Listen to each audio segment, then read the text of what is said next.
Love is strange. Sometimes it finds you at the office.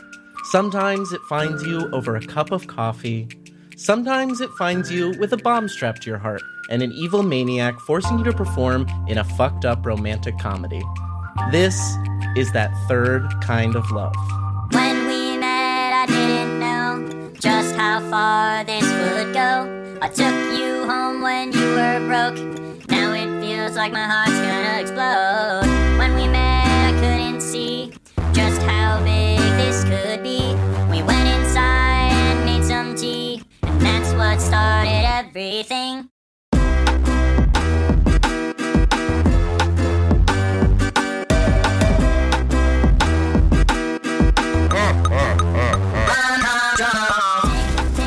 Welcome back to My First Dungeon, everybody, and a happy Valentine's Day to you all. Woo, smooches. Everybody Smooches. get your kisses in. Kiss. Get your kisses in, everybody. With me today, I've got two familiar voices and a first-time voice to the podcast. We're going to build that up, so let's get those familiar voices out of the way first. We have Brian Flaherty. Hi, you know my voice from here? You've heard We're it done here with him. before. We have Abby Hepworth. You don't know me. Yeah, we know you. You don't know me.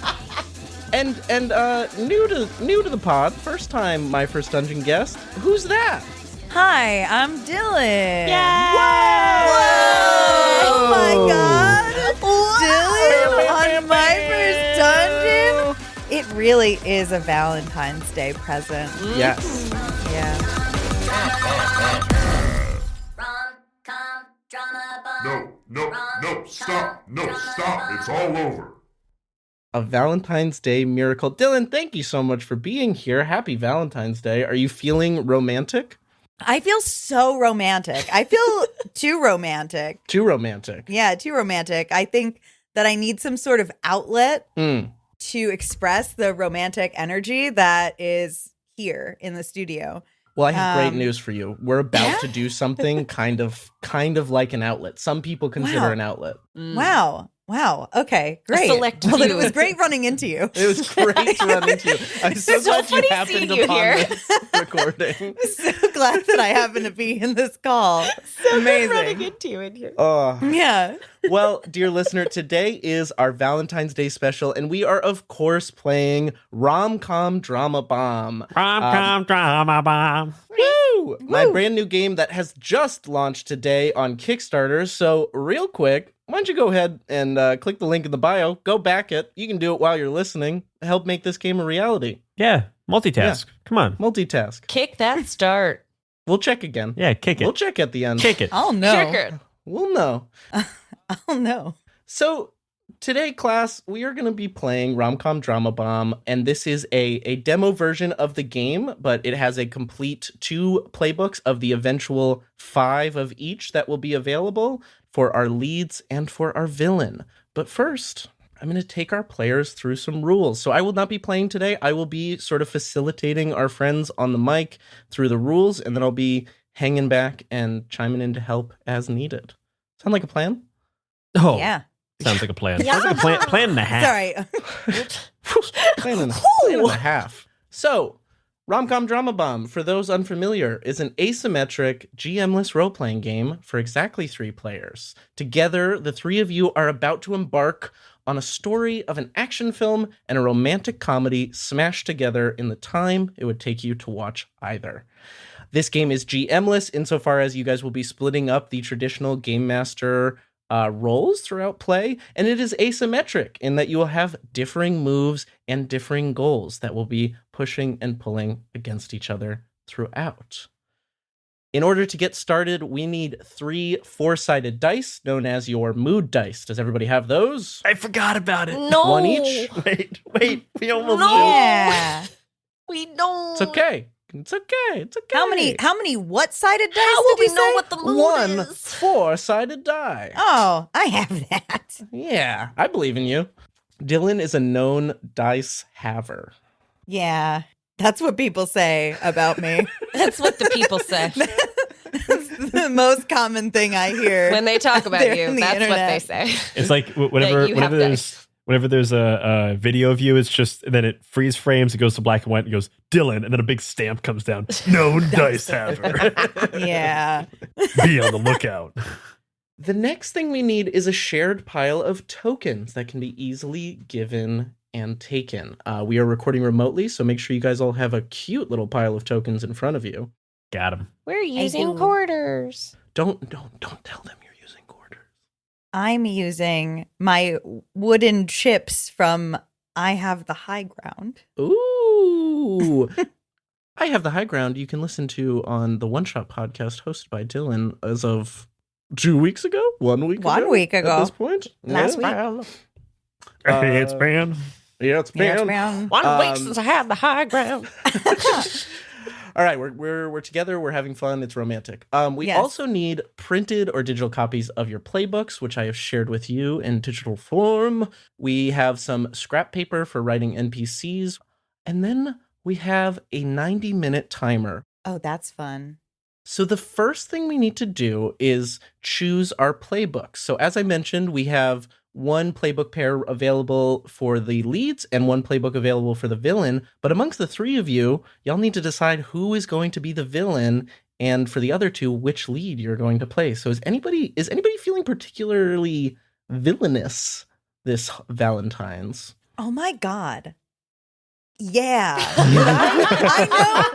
know that I was like, I feel romantic, but what if that romantic energy was channeled into ruining other people's happiness? I was going Let's to do say, it. it feels right. That If you feels were just very regular right. romantic, you'd be one of the leads. But you're too Yeah. romantic, and that makes I'm you a too villain. romantic. Excessive Yeah. romance, yeah, Mhm. circles Yeah. around to evil. It does. Yeah. It does. Famously. Famously. Yes. And that means that then, Brian and Abby, you will be sharing the Just Friends playbook for the leads. No, it's not cute. You're just Get friends. outta We're- here. All right, we're now I'm negating in your my upcoming villain. marriage for the next 90 minutes, and we're pretending you're just friends. The wedding's off. The wedding's off. We're just roommates, Mom. Oh my God. And they were roommates. Between the two of you, there are two possible playbooks available. The one who can't see and the one who isn't seen. The one who can't see is the one who flirts, but hey, we're just friends. And the one who isn't seen is the one who is maybe repressing some feelings for the other one, but is accepting that they're just friends for now. Either of those call to either of you? I want to be the one who isn't seen. Nice. So I'll be the one who can't see. Very good, very good, very good. That makes our villain, Dylan the villain, has the Dr. Evil playbook. Oh my God. I'm Do you so have an excited. evil laugh prepared? I'm just gonna let it emerge when the Yeah, you time's can't right. force it. Can't Yeah, force yeah. it. Trust the process. Also, I mean, like, Super Dylan, the super villain. How is this not Yeah. already a thing? It's well, It's a thing now, baby. So, play for this game is going to take place over scenes and acts. We're going to play out 6 scenes across 3 acts. Every scene will be 15 minutes. At the top of the materials I've provided you, there is a scene guide that is not meant to be prescriptive, but gives you kind of some of the overarching structures that apply to nearly every single rom-com in the world. This is based on the general 3-act structure, as well as Bill Murnitz's 7 story beats of romance, which was brought to my attention by none other than Lynn Kodega, and we thank them for it. Yay, Shout out, oh, Lynn. thank you, Lynn. So these scenes are scene 1, the meet cute and the setup. Our leads will process their predicament, make their first step towards love. Scene 2 is a turning point. You guys make some kind of decision as the leads, and the villain starts to show that they mean business. Scene 3, raise the stakes, come together. The leads reckon with their decisions from scene 2. The villain starts ramping up their tactics. Scene 4, another turning point. The leads make an even bigger decision as the stakes reach their peak. And the villain grows impatient and exercises more control. Going into Act 3, we have Scene 5, Crisis/Coming Apart. The lead's decision leaves doubt about the future of their relationship while they begin to fight against the villain's plans. The villain pulls out the big guns. And then, of course, Scene 6, we have either the joyful resolution or the crushing defeat, at which point the villain and the leads will come together physically present in the same scene and use some of their unlocked track story ending moves. Whew. Hey, cool. Love it. Sound spicy? Yeah. Nice. Spicy. Again, not prescriptive. You don't need to follow this structure, but it can be helpful as a guide. We love a good guide. So about that four-sided die that Dylan is known to have. Yeah. This will be your Don't mood anybody come die. for this brand. This will be your mood die throughout play. So you will roll this die at the top of every scene to determine what your mood for that scene will be. Either rom, open to love and possibility, calm, leaning into the absurdity of the situation, drama, willing to fight, argue, and speak your mind, or bomb, breaking free of the guise of the rom-com entirely. Yes. As the mood changes and the story progresses, the leads and the villain will have different moves at their disposal to either push the romance forward or stop the evil plot entirely. You can also think of these moods as a bit of a roleplay guide for how your character is feeling. Now, I've used that word move. What's that mean?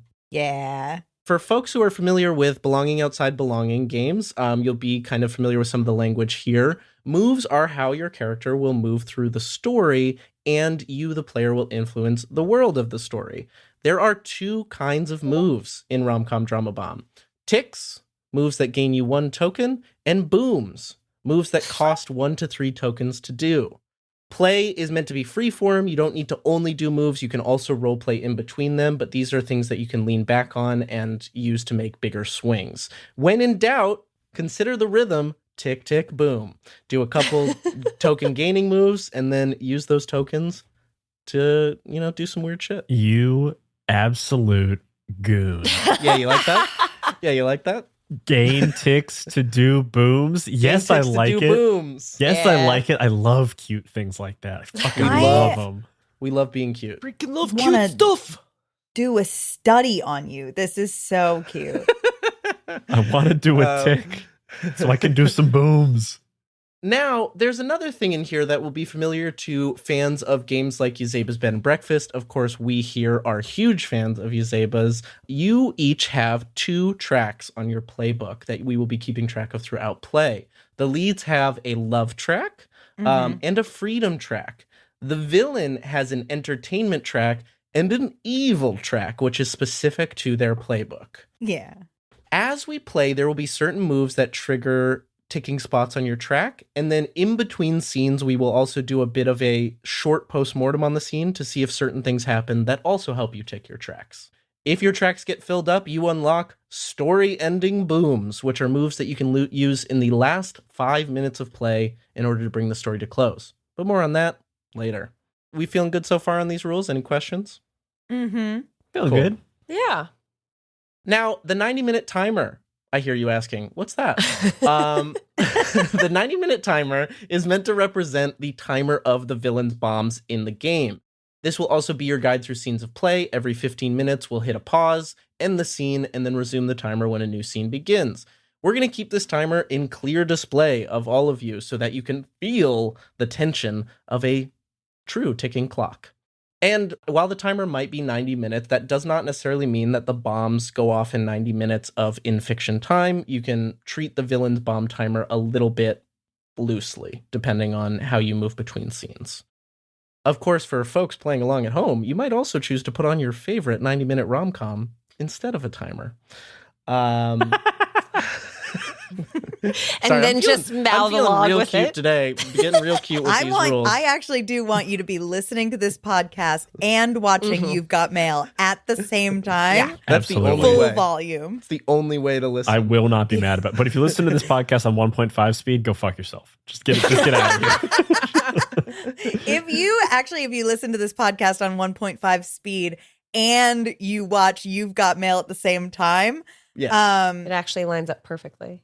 exactly, it lines up perfectly, and the bomb does go off when she gets her mail. I don't know, I forgot. Her famous ending scene when she gets her mail.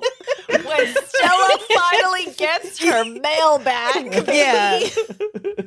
when she That's gets how that her movie mail goes. is so It's actually funny. like a buddy cop action movie where she has to go. Meg Ryan has to go on a violent journey Anastasia to needs recover her her mail. mail because it's actually illegal to open someone else's mail. Meg Ryan is John Wick. I have never wanted something more than I want someone to make this action flick.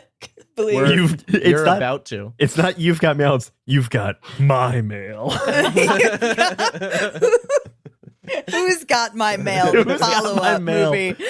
There's you've got my mail, which is the action follow up. Then there's who's got my mail, which is the comedy starring Ashton Kutcher. No, Who's Got My Mail feels like a live action Blues Clues or something. Oh, that's good. Oh, sorry, it's dude who's got my mail. Yeah. Dude, who's got Dude, my who's mail? got my Yeah. Yeah. Pardon me. All right, Elliot, how are you going to get us back on track? This is exactly the energy. This is actually great because we're going to talk about safety and tone next. Great. So a quick note on safety. This game at its core is about two people being forced into a romantic situation. On its surface, that sounds fucked up. But we're going to treat this with care. We're going to make sure that we all feel good about the direction we take, and we're going to be silly about it. We're going to make sure we don't go in any directions nobody feels good about. I would like to encourage us to use the lines and veils and the X card, which is pretty standard here at My First Dungeon. And I want to make a specific note for this game that at no point should the leads be forced into explicit sexual or intimate situations.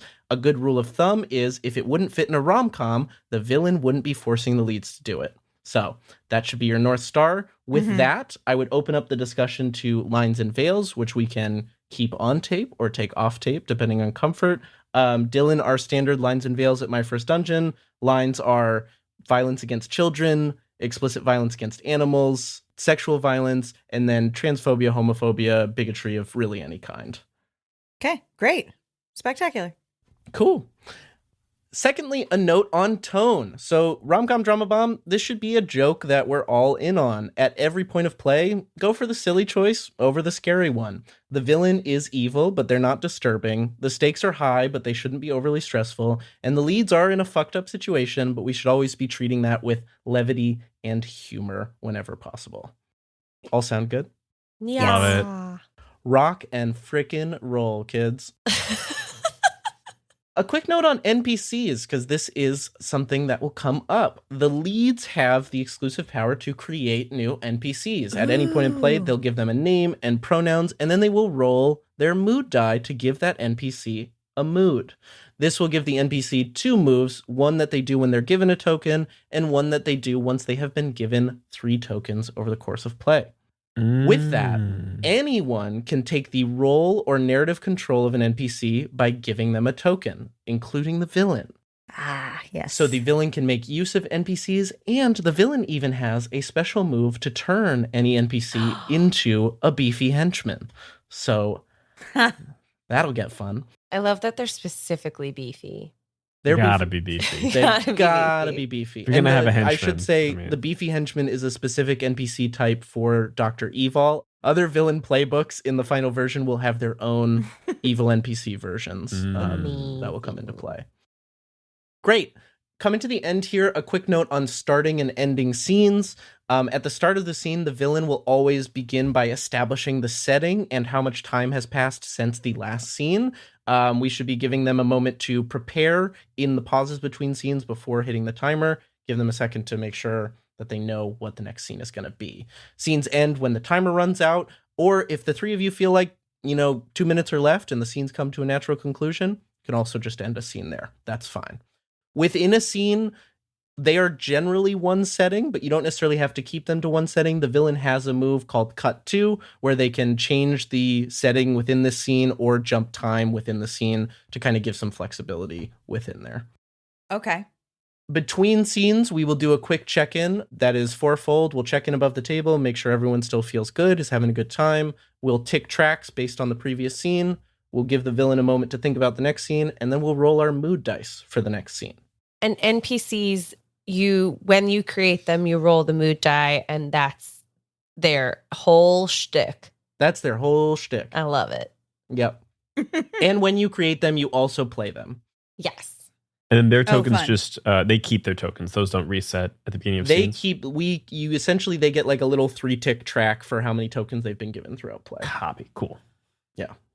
Finally, a note on ending the story. So the final scene of the game will bring the villain and the leads together in some sort of physical presence determined by how the villain sets that last scene. And then based on which tracks you filled throughout play, you'll gain access to some story ending booms, which are usable in the last 5 minutes of play. Before using these specific booms, you should confirm with the other players that they are cool with you ending the story, just to make sure that you're not rug pulling the end out from under them. These moves usually cost more tokens than any other booms, 6 to 8 depending on what they are. A specific note on the love track for our leads. The love track and the love story ending boom is unique in that you both have to have filled your love track, and you must pool your tokens together to equal 8 in order to get the love ending. Given the circumstances, love is the most unlikely ending of this story, but it isn't impossible. Love it. Of course, if no story ending booms are chosen and the timer runs out, the bombs explode and the villain gets sole narrative control to end the story. Troubles are brewing. And then is the same true for the freedom boom? Do we both have The to fill freedom up that boom, track? you can take that ending on your own. You don't both have to have unlocked it. One of you can trigger a freedom ending. It's just the love ending that you both have to have. Got it. As long as one of us has filled up the track. Yeah, you each have slightly different freedom endings that you can trigger, whereas the love ending is a shared ending. Cool. Cool. Can I ask a quick question that I think you already answered, but You can ask as many questions as you like. it missed me? How many spots on each track are there? There are 10 on every track. On every track. Okay. Yep. I'll take you guys through what the in-between scene questions are so that you have some loose familiarity with them going into the first scene. And then as you keep checking on them between scenes, they'll become more familiar to you in what you need to fill. But then there are moves that trigger an immediate filling of the track through play. Gotcha.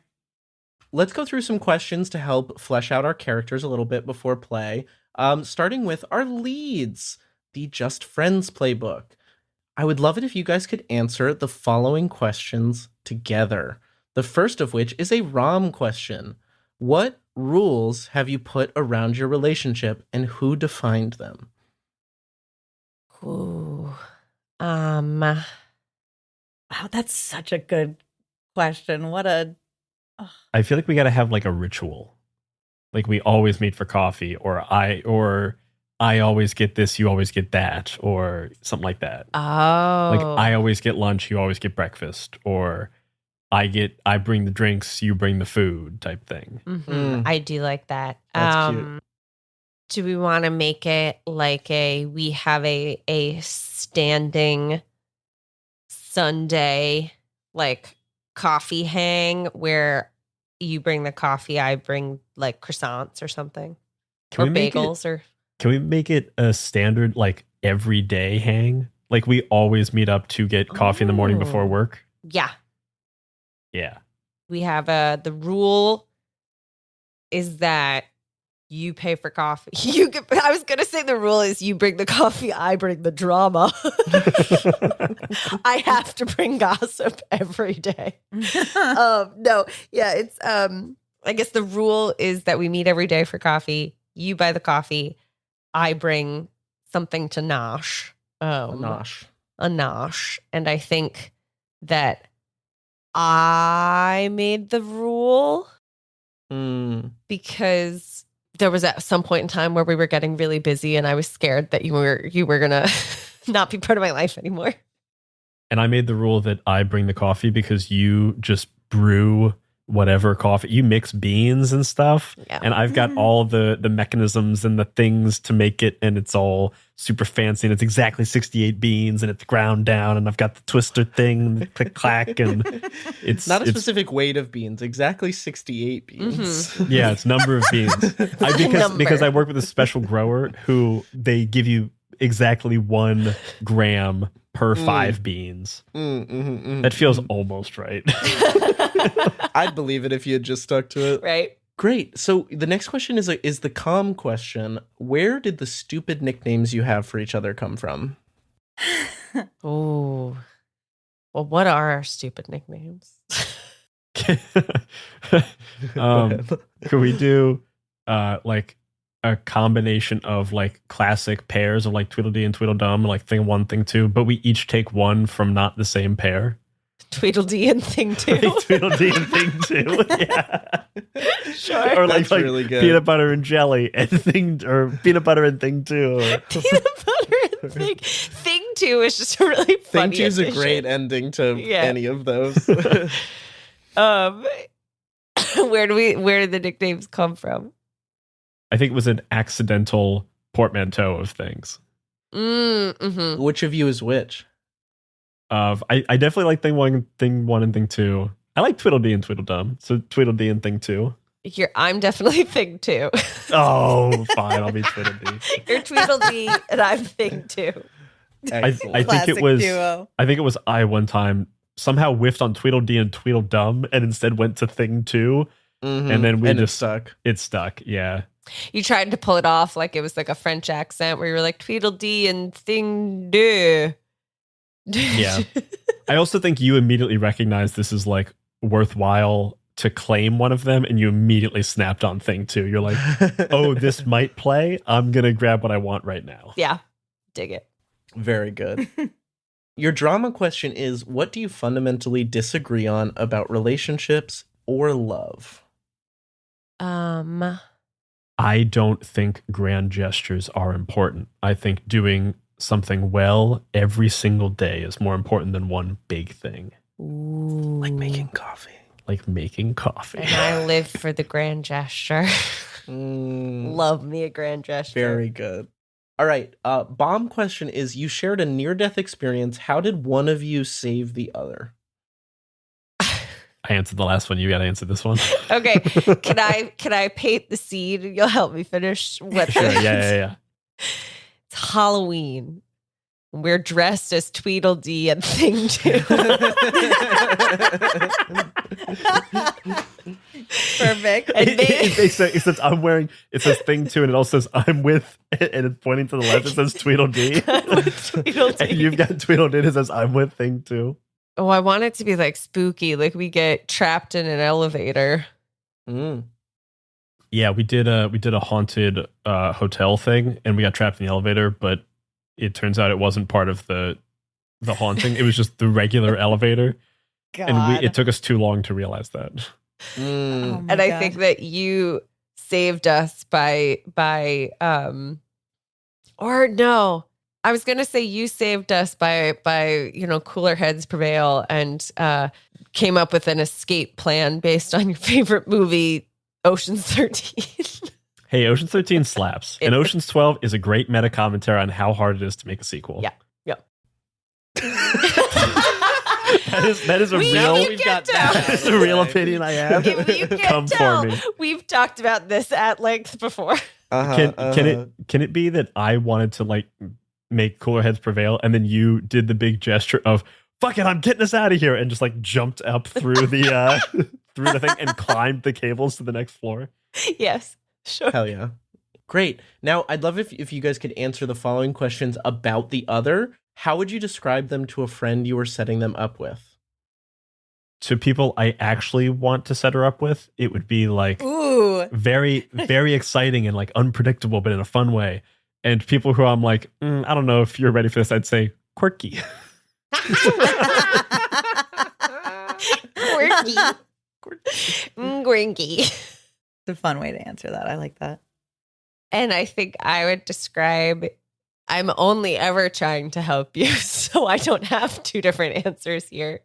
And I would describe you as just the most loyal and trustworthy guy who you can depend on. Aww. Aww. Calm question is, what story have they told you 1,000 times that still makes you laugh? And it can be broad. You don't have to go into detail on the story. Now I'm trying to think of my stories that I tell a million times, and I actually can't I could think name of any of 5. them. Brian tells the same stories all the time. Yeah. This question may or may not be inspired by Brian. I tell the story about the squirrel, and it was a squirrel that was outside my window on the 10th floor, and it always came up there, and I fed it nuts. And then one day it jumped, and I thought, oh my god, it's a flying squirrel. And then it wasn't a flying squirrel, but it made a leap to an adjacent building that I describe as impossible. And I go on and on about how there's you don't understand. This squirrel jumped so fucking far. This is the story you tell all the time that makes me laugh. I've got to, am I supposed to do you? Yeah, we can switch it around. That's fine. Oh, you tell the story about the squirrel all the time. You talk about this squirrel so much. And every time we see a squirrel, you compare that squirrel to the squirrel that you loved on your 10th floor apartment. Mm-hmm. And you're always talking about its gams. You're like, those gams, they're not. Its haunches. Like, you don't understand to have a jump like that. The ass on this squirrel. I get it. It had a badonk. All right. Just the power from the rear. Incredible stuff. And then I think this story that you tell all of the time that makes me laugh is it's a story of how you accidentally you wanted to order more stamps. And you accidentally, instead of ordering 10 books of stamps, ordered 10 books of 1,000 stamps each. And anytime you mail anything, you recount the story of how you're still working through this order of stamps years later. But ultimately, it kind of worked out for me because I got them right before they increased the price of a forever stamp. So really, I actually saved $400 on accident. Past me, high five. Right. And it's this weird rationalization that makes me laugh. You see the shame in my eyes every time. I'm really trying to force that high five out of people. Yeah. What are you waiting for them to apologize for? Ooh. It's you have not apologized for just mixing a bunch of coffee beans together and calling it coffee. And you I was going to say, you still haven't apologized for that time that you told me that my coffee was okay and maybe you would take on the coffee from now on. And you have not apologized for calling that atrocious concoction coffee. I love a two-sided need for apology. Yeah, same story. Right. I also love that in this story, I'm very passionate about coffee. I have never drank coffee. Yeah, Brian, known coffee disliker in real life. Finally, your bomb question: what surprisingly useful skill does the other have? She's got wicked fast reflexes. Wicked fast. Wicked fast. Regardless of if you're from Boston, everyone instinctively knee-jerk reaction says, wow, that's a wicked fast reaction. Wicked fast reaction. People who've never said wicked in their life are saying it. There are a bunch of 70-year-old women on the Upper East Side or whatever who will see her and say, wow, wicked fast reactions. And you see death goes into their eyes as they realize what they've just said. And they're just like, what? Who am I? What? Where did I even hear such a word? And you just have a really uncanny knack for knowing exactly how much everything around you weighs. And I think it's related to your understanding of coffee beans. That's why he does 68 beans. You could translate anything around you to how many coffee beans it is equal to in weight. Yeah. I also incredible. insist on using the metric system, which that checks. Me, Brian, doesn't know well enough to make this bit work. Just throw out, grams every now and then. So now our villain, Dr. Evil. Yeah, that's me. Your evil machinations include technology, superintelligence, and beefy henchmen. Could you please roll your mood die to answer an origins question for us? Yes, I can do that. Okay. 1, Rom. Who are you making the perfect rom-com for, and do they know you're doing this? My wife. And no. Excellent. It's a surprise. I think it's going to go over really well. Really good. Yeah. And then could you roll it one more time for a question about your lair? I can do that. 2? Com, what business do you run as a front upstairs? A auto body shop. Nice. Yeah. Very good. Okay, great. So those are all of our kind of preset questions. I would direct you guys' attention to slide 4 before we dive in, just so you guys have a sense of what the in-between scene questions are. No need to memorize these. Just kind of keep them back burner of your mind as you're playing. For the leads, there are some conditions through which you will fill your love track, your freedom track. For the villain, there are some conditions through which you will fill your entertainment track and your evil track. For Dr. Evil, your track is proving that you understand love. This is framed as an X, but because you've mentioned your wife, if you want to frame it as your current wife, I am also very down for that. Understood. Okay. Maybe things are on the rocks, you know? You never know. You never know. You know, relationships work. And I'm doing the work. I'm doing I'm the doing work. a lot of work. Mm-hmm. Okay, great. So the last step before we hit go on the timer is Dylan as our villain. Oh, wait, you guys don't have names and pronouns. Yeah, come up with some We of don't. those. We don't. Come up with some of those. Can my name be Freddie Prince Jr.? Yeah. Yeah, it No can. relation. Yes, No, relation? none at all. Do you spell Prince with the Z as well? Yeah. Yeah. Yeah. It's actually Freddie Prince. Freddie Prince. Freddie Prince. Prince. I'm actually Freddie Prince. Hey, That'll it's Freddie be Prinze. he, him pronouns for me. Incredible. Thank you. Tweedledee, thing two. I'm Chaz. Chaz. Chaz. He, him. And then there's nothing rom-coms love more than giving female characters boy names. So That's true. my name is actually Carly, but I go by Carl. Fuck That's so good. Fuck oh, yeah. delicious. And it's yeah. she, her. Love this. I Love this. love the name Carl for a girl. Do you know, I was Honestly, trying I to do too. think of what's a guy's name that is like a really Like a really guy's like name. a guy's name or whatever. And then I Yeah. came up with Carl, and I was like, you could argue that that's short for Carly. Carl's Yeah. like cool. She's cool as hell. That's Carl. like somebody who goes by Carl. You're like, you're gonna break my heart. I usually go by Can I Carl. tell you guys the shortest story Of course. that I don't know if it's too saucy for this podcast. I don't know what your mood is, but back when I was a stripper, my name was Charlie. My like stage name was Charlie. Mm. Because I liked it very much. But there was a guy, a regular that used to come into the club whose, God-given name was Charles. And we used to have a little bit where after he heard my stage name for the first time, he was like, short for Charles? And I was like, yeah, of course. He would come in every night and he would be like, Charles. And I'd be like, Charles. Charles. Honestly, great bit. That is so good. Guy It was nailed very it. good. Amazing. I love the like hat tip that seems Yeah, short. it was Charles. very Charles. formal. Short for Charles, obviously. Charles. Charles, good to see you again. How's industry?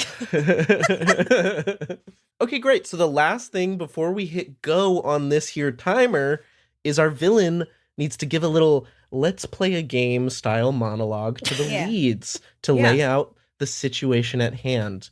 Dylan, those points that you need to hit are on slide 10, but see. you can, or slide 8, but you can add whatever flavor and jazz you want. Yeah. Jazz, baby. Yeah. And from this point on, I am gonna go shut the hell up and let these folks play a fun little game.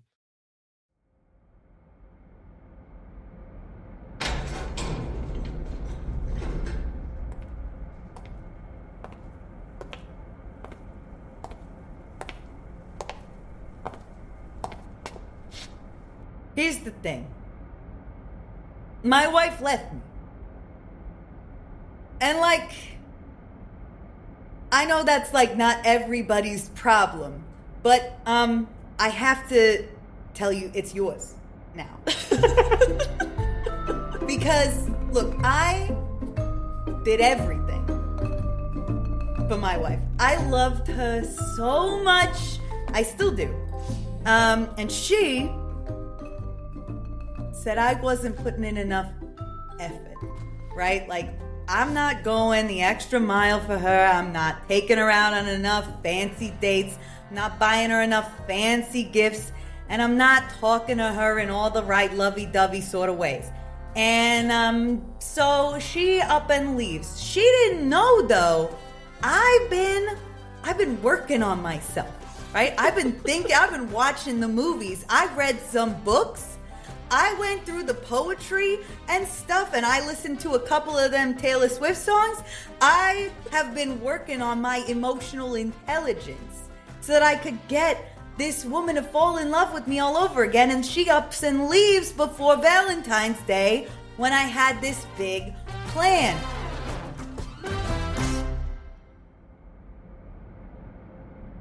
So, I had to up the ante a little bit. So that's where you two jabronis come in, I'm sorry to say. So here's the situation. I know that this room may look a little scary, but it's not. Okay? It's not scary. It's nice. Okay? Can I just ask a clarifying question? You may not. Okay. Questions at the end. I can anticipate you might be curious about the walls. They're painted a little bit shoddy. I'm not so much into painting, but I did my best. It's an elevator. You're inside an elevator, like the one where you guys got stuck that one time, like, you know, a way back, right? That's the walls in here. Also, if you just sort of direct your eye line to, like, around the chest area, you'll see that there's a little bit of a little device there. I want you to imagine it's jewelry, but I want you to know it's a bomb. What? Yeah. So each of you's been affixed with a sort of explosive that I made, and very well, mind you. And it's gonna blow up, but only if you don't do exactly as I say and do it really, really well in a way that makes me really happy. Okay, so I just want you to know that it's not gonna go off because you're gonna be so good. You're gonna be stars to me. I can sense you got a question and it's burning inside you. Could you just, I feel like I'll get along better. Just go ahead. You prefaced with the walls and the shoddy workmanship of the walls, and I think you could do really well with some painter's tape. And then you point to the bombs and you specify that no, these are, I did good on these. Just how much better are you at making bombs than you are at painting walls? Just so I know going into things. Yeah, so I got a guy upstairs. He's in charge of painting the cars. I don't do all that. I'm good with all of the chemicals and the mixing. And also, while I was doing my emotional education, I sort of went down what you would call a pipeline. So I've started to learn some other things along the way. How about you, Carl? You got any questions? So should we start now? No, I got a couple. I just got one more thing I got to get out here before we get started. So the point. I want you to do a good job. I want to set you up for success. I want you to do good so that I can do good at getting my wife back. Okay? So what you're going to do, you're gonna that I know, I'm sweet. You're going to fall in love. Okay, with each other. Oh no! Okay. No, say we're just friends. We're just friends.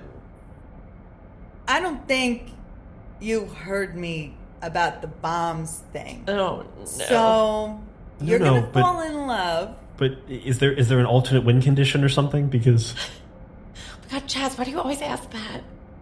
also, just for the record, I'm on your side. You were doing the work day in and day out, and your wife wanted some big gesture. Like you don't need that in your life. Like that's not what love is. Love is beginning. I don't think this I'm is just how saying. we I'm just help. saying.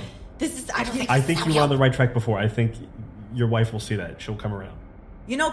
Camilla, here's the thing about Camilla. Camilla gets what Camilla wants. And Camilla wants a grand gesture. She's going to get the grandest gesture she's ever heard of in her whole life.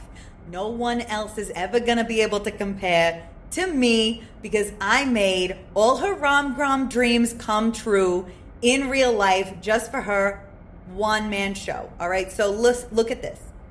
You fall in love. You really don't want to fall in love? I better not be able to tell. Okay. I want to believe you're in love, and Camilla better believe you're in love. All right? Okay. So I'm going to close this repurposed sliding glass door, but what it means is you're locked in the elevator. All right? You two are trapped in there. You've only got the things that are on you. Look. I got you a grocery bag full of assorted items. And, Is this like an escape room? You're not getting out of the elevator until you two make a connection that makes me satisfied. Okay. Chaz, I got you a box of assorted chocolates. Oh, like a gift. Like this is... It's just, imagine, I don't know, hypothetically, you were on your way to give those to somebody else or something like that. Or maybe you're sad and you bought them at the grocery store just for yourself to eat tonight. But it doesn't matter because now you're locked in the elevator with the most beautiful Carl I've ever seen. So I think... Oh my God. I think this is the making of a beautiful scene, Okay, I believe we should start the timer. And just, again, you're wearing beautiful jewelry. Know that it's a bomb. It will go off. Oh no. Okay. Don't fail me. You're going to do so good. Can't wait to see the show. Okay. Oh, okay. It's ticking. Okay. Okay. Okay, Jazz. Okay, we have a grocery bag. We got a grocery bag with stuff.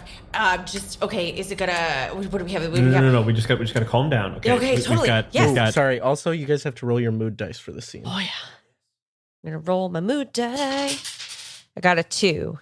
I got calm. I rolled 3, drama. I got a 1. I got Rom. I think Carl is gonna try to reach and pull the grocery bag away from you, and it's absolutely a paper grocery bag, and it just fully rips in half, and everything that was inside of it falls onto the ground. Oh my God! Oh, I'm so sorry. I can pick all that up for you. It's so sorry. I didn't mean to. I'm gonna reach down and start like picking stuff up and just be like, Carl, just slow down, just nice and calm. And as we're picking stuff up, our hands accidentally touch, and then I look up and we share like a quick smile at like what could be a romantic moment, but we both know isn't a romantic moment because we're just friends. And we both, or at least I gain a tick for sharing a smile, laugh, or moment of calm with the other lead. I also get a tick because I nervously am like, oh my God, yes, okay, calm. We can be calm. It's okay.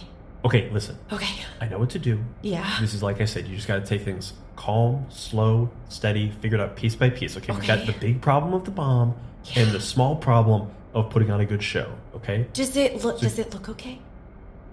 Like the bomb. Does it look? Does it look weird? Like, does it look weird on me? I'm not. I'm not like a big jewelry person. What you want with that type of jewelry is kind of like something plunging, and you don't really have that. On. I know you own it. I'm just saying. No. It's me. I'm just like very casual. It's not my. It's just not my vibe. It's you know what? Why don't you here? Turn around. I'll pull it up a little bit.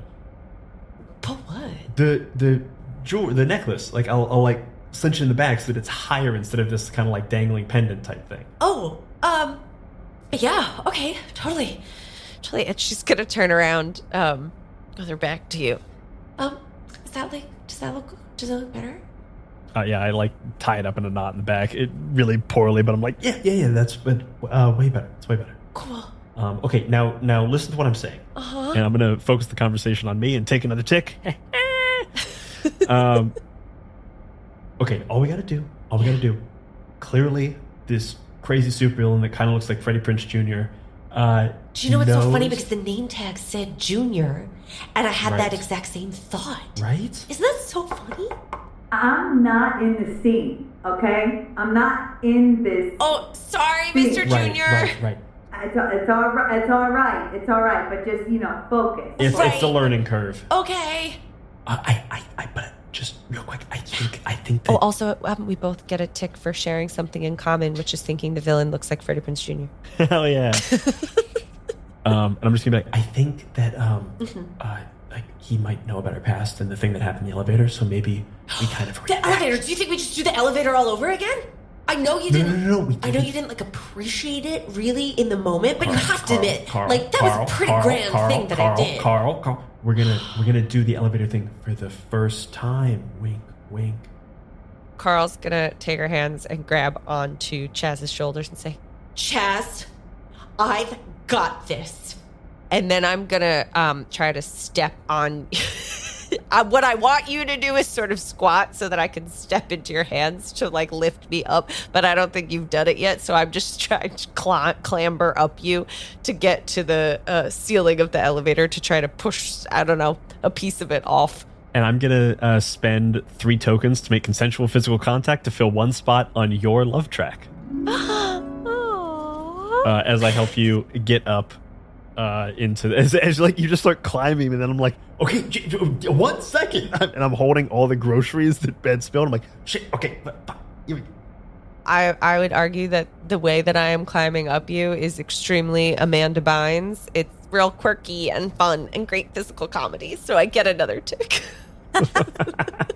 As you're climbing him, I would like to make my presence known with tech, and I want to the lights in the elevator to go off for a moment. Boom! Jesus. Okay, no. I'm right here. No, right here. oh, don't grab that. Okay. Oh, Oh. sorry. Oh, is this? Oh, nope. So sorry. Oh, No. God, oh, sorry. Okay. Oh, I No didn't one mean move. to. No one move. Mm-hmm. Okay. Okay. This hand that where I'm squeezing. Uh-huh. Okay. Does that hand move up or down? It should stay exactly where it is. Okay. Then you move around the hand. Okay. Okay. No. Okay. No. No. Yeah. That's fine. Okay. That just hurts. Just, you know what? I'm just gonna jump. And I'm going to just let go and fall down onto the floor. You fall, and I immediately laugh at you. And take a token for sharing a laugh and a smile with the other lead. The lights flicker back on, and you see me flicking a light switch up and down, and then I let the lights go on and keep watching the show. Yeah, I think we see what you clearly think is like a really nice one-way mirror, but as you flick the lights on and off, it like kind of reveals that there's a one-way mirror there. Yes. Okay. Okay, Alright, listen. So I don't think going up that way is maybe the answer. I think no, you're right. I think you're gonna get us out of here. Okay, you did it last time, so I think let's try it again. Okay, so we'll listen. Yeah. We're just friends, and I'm gonna take a token for reminding them that we're just friends. Totally. Yeah. No, we're just friends. And certainly, friends can lift each other up in a non-sensual or romantic way. And Totally. so if I Like have to touch your butt a little bit to get you to the place you need to go, not like that. If I need to touch your butt a little bit to get you up, No, definitely never like that. It's so Then stupid. that's- No, so stupid. then that's fine. Okay. And then you'll get out of here, and then we'll get out of this insane Saw game. Okay. I trust you. I think we can do this. I trust you too. And we both taken a token for sharing something common with the other lead. And I'm also going to take another tick for letting my gaze linger on you for maybe a moment too long. I've got my hands down, like cupped to take your foot up. And I'm just like, I'm looking down at my hands waiting. I'm like, you coming? Yeah, no, totally. I'm totally doing it. Actually, I'm gonna spend 2 tokens. say I need to talk to you. And I'm gonna pause the timer for 1 minute. Okay. What? So like they were saying that we can't get out of the elevator, and so like I don't know if you wanted to like put your hand on my butt, you could, but like we're just friends. Like you said, we're just friends. So I don't know if that's like necessary. I think we're supposed to kind of like play act at we might be falling in love. Oh yeah, no, totally, yes. But okay. no, we could just try to pry the door open. I mean, I've got a really, really old crusty breadstick in here, and I think we might be able to use that. Breadstick. I was given the bag of groceries. This isn't a good bag of groceries. You can't make a meal out of this. This is why I always bring the food. You They weren't my weird groceries. snacks. You do weird These snacks. weren't my groceries. These are the groceries that were given to me by the evil supervillain. That was right, totally. Okay, back on track. Focus. Focus up, Chaz. Okay. We're gonna lift me up. Okay. Okay. I'm ready. Hop up. And I'm gonna try to fiddle with the lights to try to find like a hatch or do anything up there to try to find an escape route. Do you think maybe if you like go over that way a little bit, maybe it's the other corner? And it's really that like physical comedy thing of someone holding on to like something that is too tall and it keeps going off balance. He goes, whoa, whoa. You keep going back and forth. Is it all right? Is it over this one? No? And you kind of like fall back and I grab onto your back and I go, hey, ready? 1, 2. And I shove you up as hard as I can so that you are able to like push through the hatch that was getting stuck. Oh my god! Oh, I did it! Oh, this is so exciting! Oh my god, cool! It's fun up here. And I'm gonna spend 3 more tokens to make consensual physical contact and fill 1 spot on the other's love track. Aww. As you emerge through the top, you can now see me in my viewing chair, watching this, and I'm crying, weeping, and I'm gonna take a token to say, to be sad and cry about my ex.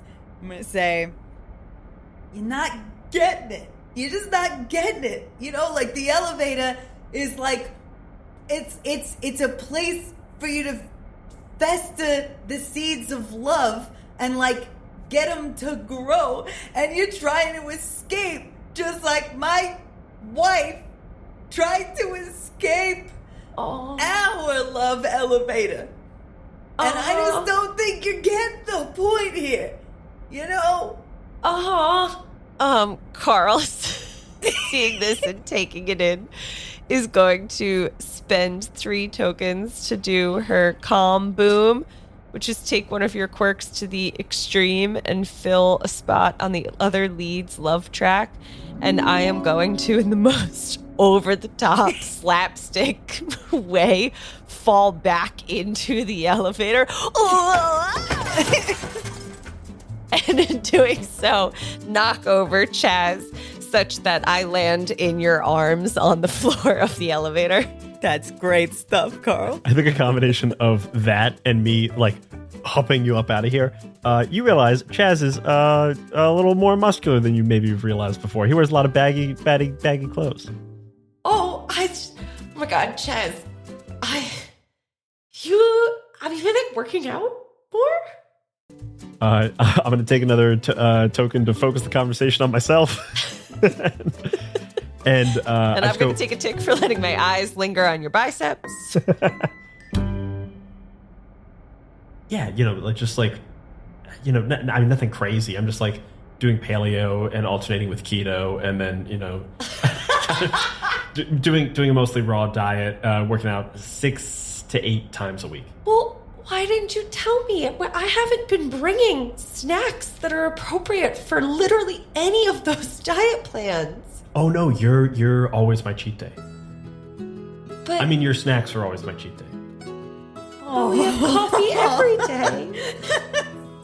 Yeah, but like kind of all of you leads up to my cheat day. I mean, like all of your snacks equal my cheat day. I'm your cheat day? Your pastries. Right. Because we're just friends. And I take no token for reminding you that we're just friends. Right. That's... Wow. That might be the most romantic thing anyone's ever said to me. And I'm going to take a tick for saying how I feel. I'm just going to really quick side eye over at the not so good one-way mirror and see what the villain's doing. How does Freddie Prinze Jr. look? Yeah, he is back in the story, like so invested. You got an audible awe out of him, so we did take a token for that. But at that moment, actually, he's going to get up, and I'm going to spend 3 tokens to activate the unexpected embarrassment cannon. And I'm gonna target Carl with this cannon. And like what I think really happens, I don't know that this guy has any sort of cannon. I think he just gets up and shakes the fake elevator. And the contents of Carl's purse like fall out onto the floor. And I think what is something that Carl would have, like that she would be embarrassed for Chaz to know she has? Carl definitely has a little pamphlet that's like coffee making 101. Oh, that's cute. Because she wants to learn how to get better at it. And also 45 super plus tampons. Oh, okay. Sure, of course. I'm just leaning down and I'm just like, there's no way you need this. Right, no. Listen, God. Oh it's my not God. my place to say, but there's Oh no my God. way. This is just, I just, don't look at that. It's fine. No, don't even look about it. No, listen, there's nothing to be embarrassed about. And I'll take another token for ignoring or brushing off their feelings. It just is, it's like the what, it was just, I mean, my ex, Trisha, it was just, she had like a really heavy flow and I just got used to carrying around a bunch of tampons because she would get mad when I wouldn't have them. And I'm gonna put my hand on your shoulder. I'm gonna also take a tick for Tucky about a failed relationship. I'm gonna put a calming hand on your shoulder, or like on both your shoulders. Just go, okay, calm down. We're good. We're just friends. Right. Everything's good. Okay. We're gonna get out of this together. And by this, I mean both this situation with the bombs and this elevator. And I'm gonna make consensual physical contact again to fill another spot on your love track. Oh my God, I'm so in love. And I again with my overly muscled arms, like pull you up to your feet with a surprising little effort on my part. Oh. And thus ends the first scene.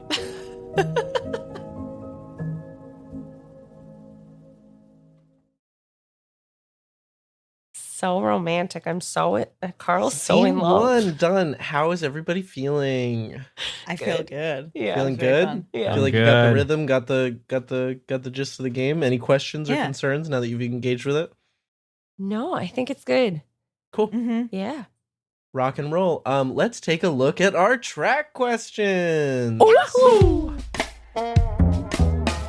For the leads, fill at most 3 spots on your love track for any of the following that occurred. You said the words I love you, 1 spot, and you meant it, 2 spots. Oh. You shared prolonged eye contact, 1 spot, that made your heart race, 2 spots, or you shared consensual physical contact, 1 point. Ooh. Well, we definitely shared physical. Yeah, there's Or- a lot of physical contact. There's a Yeah, lot of physical physical contact. contact. Yeah. And I think we didn't say I love you. And my eyes definitely lingered, but I don't think we Not on the shared eyes. prolonged Not on the eye eyes. contact. But I'd say we at least got 2 ticks for physical contact. Yeah. Can we fill out multiple for physical contact? Yeah. Okay. Yeah. For the freedom track, Fill at most 3 spots for each of the following that occurred. You hid something from the villain that aided the other lead. 1 point if you just hit it. 2 if it aided the other lead. You forced the villain to intervene directly, 1 spot, and they failed to stop you, 2 spots, or you used the secrets boom. We definitely forced the villain to intervene directly by using the embarrassment gun. And sending Ray. you back in the elevator. and sending me falling back into the elevator. So do I get 1 spot for each of those incidents? Yeah, 1 for each of those, Okay, I'd say. Take it. Yeah, I'd say probably Carl gets 2, Chaz probably gets 1 for the... Okay. Whatever. Oh, and I, mean, have to put my tokens back. No, whatever. If you've already marked it, It's that's fine. it's asymmetrical. No.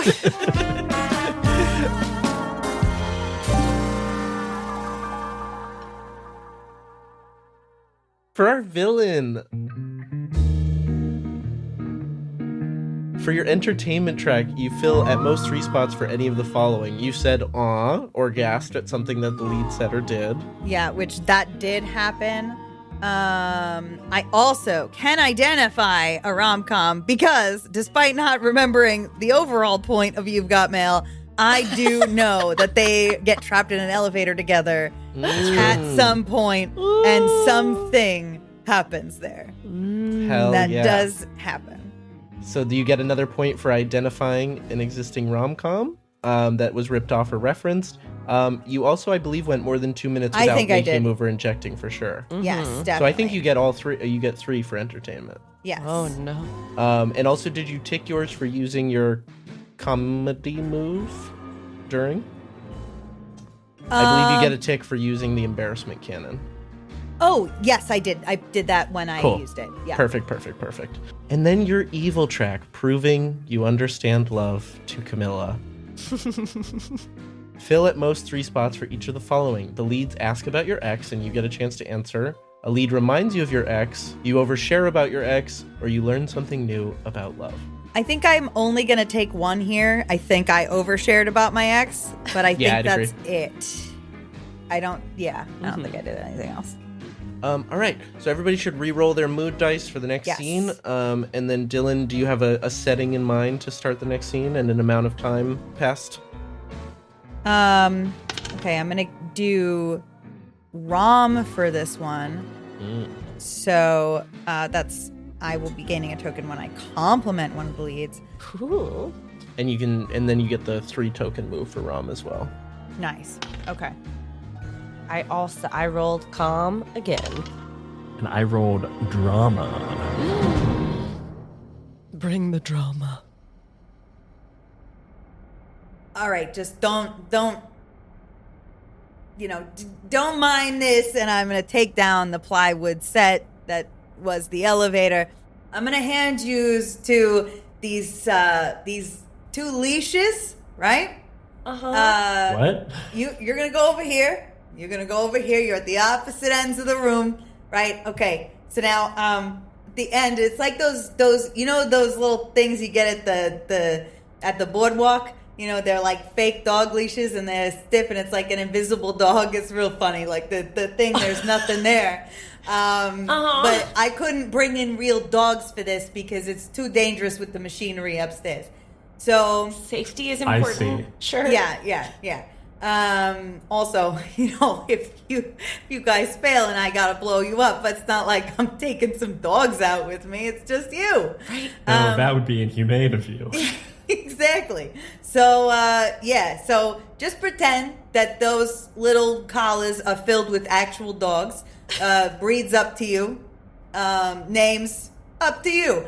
I respect your creative freedom, but all right, you 2 are at opposite ends of the blocks, and your dogs, the vision is your dogs are like pulling you towards each other. You're going to have a nice little bump into each other. In the middle of the city street, it's busy, it's day. I don't know, maybe you have coffee. I get heard it. something about coffee. Yeah. Whatever, it's up to you. I'm not even here. It's Chess. It's like 101 Dalmatian. Okay, my dog's, it's an Australian Shepherd named Pinky. Okay, well, that's not a Dalmatian. No, but I want an Australian Shepherd. And I can't have one because I know. I'm allergic. I know. But and in it's- this, I get it. Okay, This is important to me. I'm still gonna do a Dalmatian though, Okay. and it'll be named the Brain. Fun, right? Okay. I mean, it's a little derivative now. Yeah.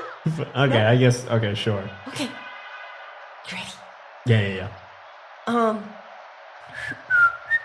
Oh, Pinky, get back here. Oh, the brain! Ha ha! Oh my god! Hey, how's it going? It's you again. Yeah. Yeah. Hey. Hey. Hi. Yeah. This is a little weird, isn't it? I know this isn't the time for it, but like, this is on-leash hours for small to mid-sized dogs, and your Dalmatian is actually like a large-sized dog. Oh. So you can't be in the park right now. I'm going to take 1 point for harping on the rules. Great improv, Chaz. I really feel like I know who you are. Yeah. No, definitely. That's totally a fair point. Also, just for me, can you hold, now that I've established the world, can you hold your leash up higher to like kind of show that you have a tall dog? Yeah. No, definitely. I feel like I just am feeling, I'm feeling a little weird about the whole thing, you know? It's fine. Let's just go. We'll just go on a walk. Take a tick for saying how I feel. It just is like, I don't like when you pretend to be mad at me, even when it's pretend, you know? I'm gonna take a tick for finding something common with the other lead.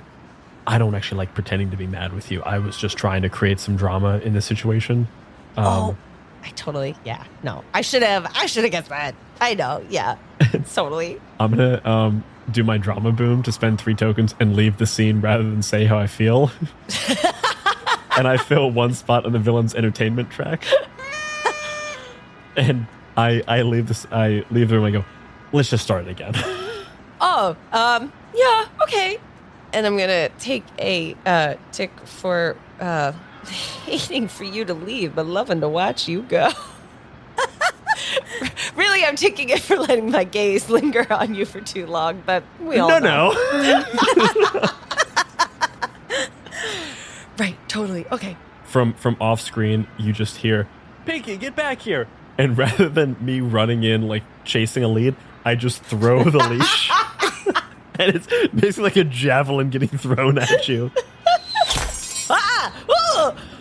It's a stray dog! Oh, just kidding. Wait, ha. And No, I love the voice, actually. The voice was good. If you feel like keeping the voice, I mean, I wouldn't be too mad. Oh, yeah, totally.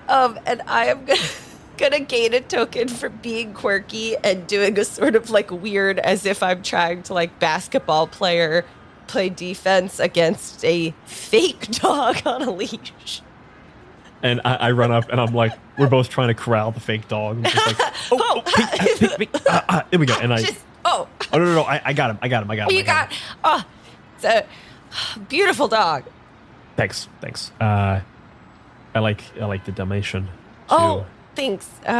He's named the Brain. Weird, but you know. Oh, this is Pinky.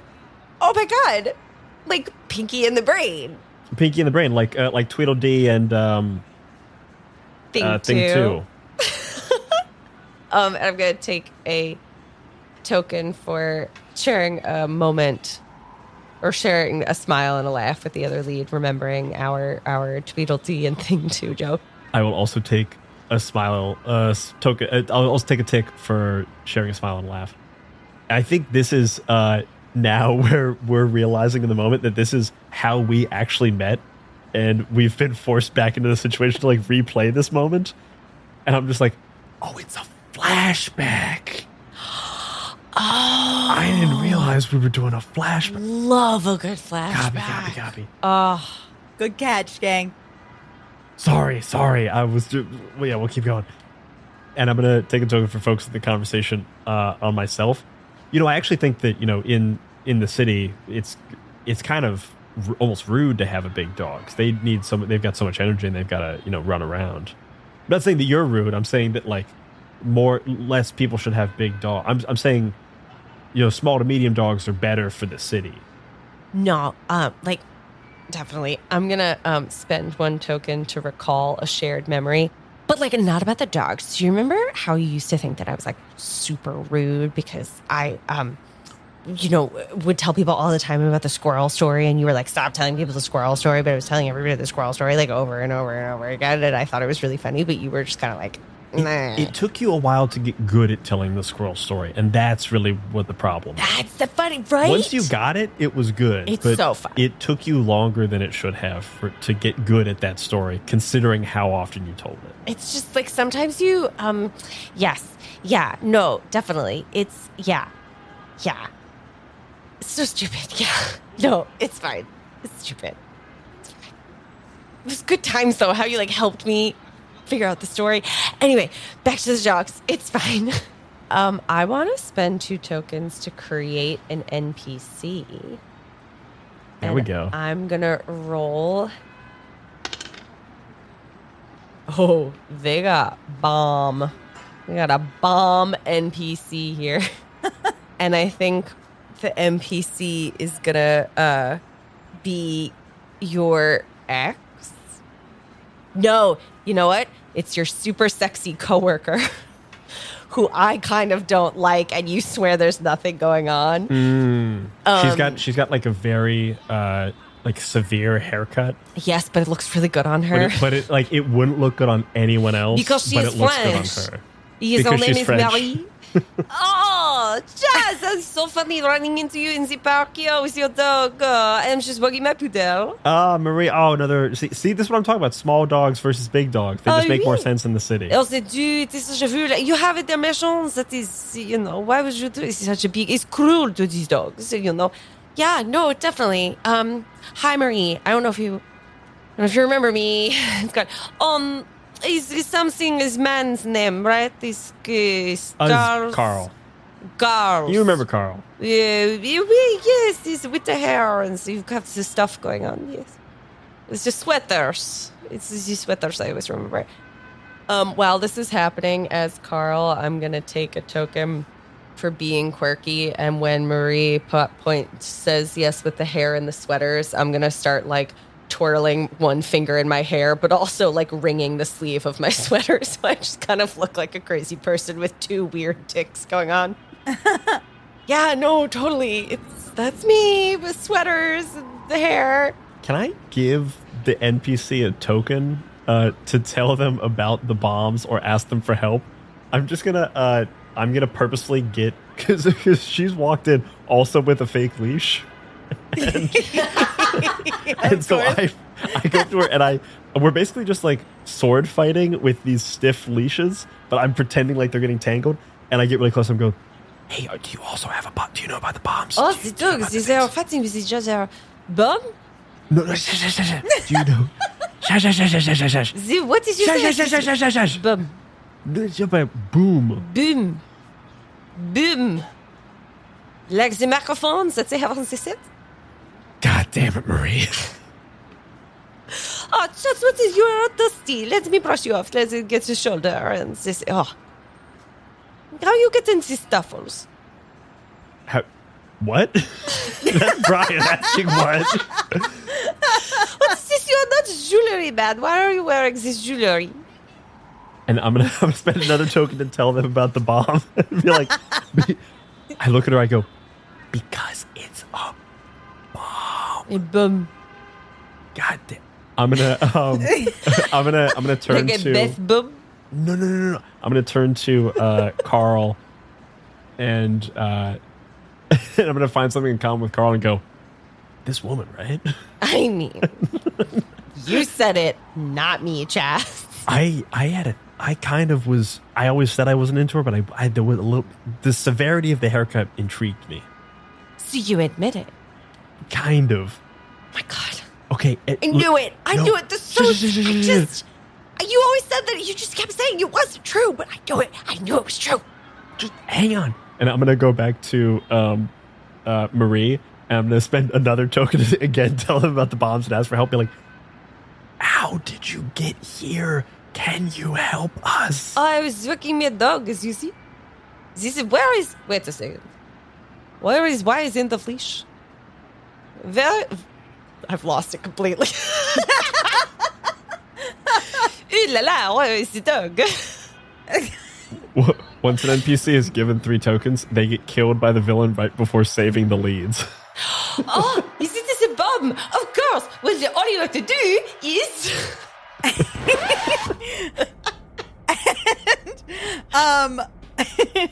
So Freddie Prinze Jr.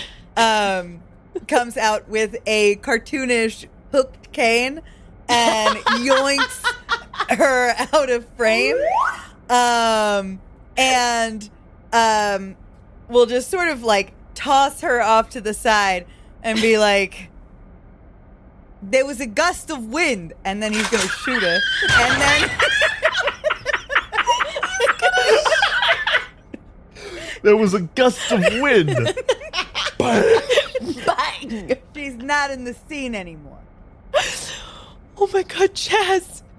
Freddie Prinze Jr. is gonna kind of come up to the side of this stage that he's set up, and he's not gonna face you. He's gonna face away from you.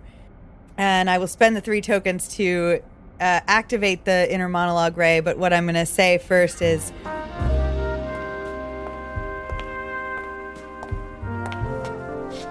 these 2 lovebirds, they don't seem to be on the right track. They're distracted. They're annoyed with one another. They barely communicate. You would think that they don't even like each other.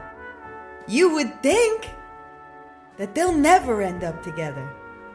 But what you don't know is how they really feel. And he's gonna like do a little shimmy off to the side and set the stage for the 2 of you. What are you, the muse?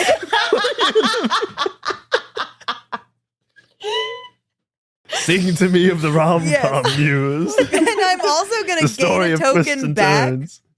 Oh no, I'm not gonna get a token Oh, that's back. the Never end of the mind. scene. That's That's the end it. of the scene. Damn it! Freddie Prinze Jr. is terrifying. I do love coming out like a Muse in a Greek play. I half expected you to say like, what's that from Romeo and Juliet? 2 lovers, each from, I don't know the monologue, but 2 households, both alike Yes, in they're dignity, both in alike fair in Verona dignity. where we lay our scene. From ancient grudge break to new mutiny. Oh God. Colin Chaz, both alike in dignity. So I kind of took you guys through the first scene break. Do you feel like you guys can kind of take yourselves through the remaining scene breaks and just check with me if you need any clarifications? Hell yeah. All right. Yeah. Cool. Take it away. That is the end of Act 1. We're moving into Act 2 next. I feel like Act 1, I was so on point of like, all right, let's get that love track filled. Love, love, love. Here's a little And bit then of freedom, we- freedom. And then Scene- did none of it. Scene 2, we sort of lost a little bit. All right.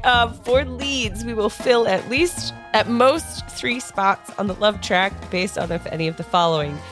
You said the words "I love you" and meant it. We didn't do either.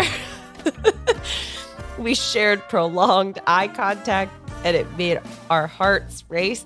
We did share eye contact when Marie was being really annoying, and you shared a moment with me All right, I'll where take you were that. like, okay, this bitch. This bitch. This bitch. I don't think it made my heart race. But, I would hope not. you shared consensual physical contact. That was mostly the dogs who got that. not Yeah, us. the dogs. The dogs are in love. The dogs are in love. Mm-hmm. The fake. The fake leads. Oh man. Okay, and then fill at most 3 on the freedom track for each of the following that occurred in the scene. You hid something from the villain for 1 spot, and 2 spots if it aided the other lead. Oh yeah. We kind of hid that we were trying to disarm the bomb. It definitely didn't work. I think you hid something from the villain, so you would get 1. I'll take 1. But I just sort of let Marie do her thing. Number 2 is you forced the villain to intervene directly, and they failed to stop you. 1 point if they intervened directly, 2 points if you failed to stop you. They definitely intervened directly. They Yeah. did not fail to stop us. So we got one more on the freedom track each. Use the secrets boom, which we've not used. We haven't done that yet. I gotta use the secrets boom. Gotta use it.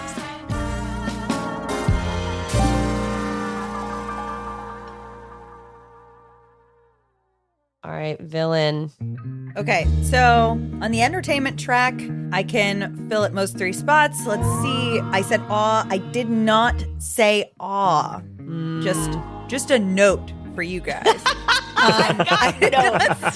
Just a note. First scene, lots of awes. I've got notes. Second scene, you seem to be doing a lot of bits. And let me tell you, the audience did not care for it. I am the focus audience. My wife will be coming. You laughed at something a lead said or did. You identified an existing rom-com. I'm tempted to go for the existing rom-com for 101 Dalmatians. It's also the ending scene of When Harry Met Sally. Or not When Harry There Met you Sally. go. You've Got Mail. Brinkley! Oh, yeah. You've Brinkley! got mail. Oh, Once there again, you go. Yeah, we're going to rewrite this movie. I thought I knew that movie, and both of the scenes we referenced, I'm like, I have no memory of that. Oh, I do just a quick callback in case anyone out there is like, Meg Ryan and Tom Hanks are never in an elevator together. That's true, but Tom Hanks is in an elevator when he's with his current fiance, and that's when he realizes he's not in love with her, and they break and up. he writes her an email about it. Yeah, He does. He writes an email. Yeah, The mail. That's the mail that she gets. Okay.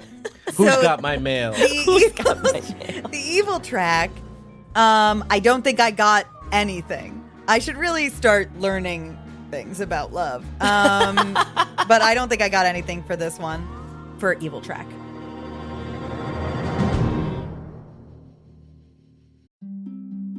Midnight Muscadines is a cozy, dark tabletop role-playing game where light and shadow intertwine in a fractured world.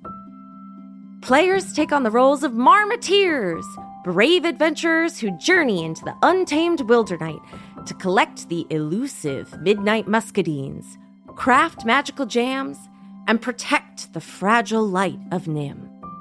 Through collaborative storytelling and resourceful gameplay, players weave tales of courage, community, and the pursuit of balance.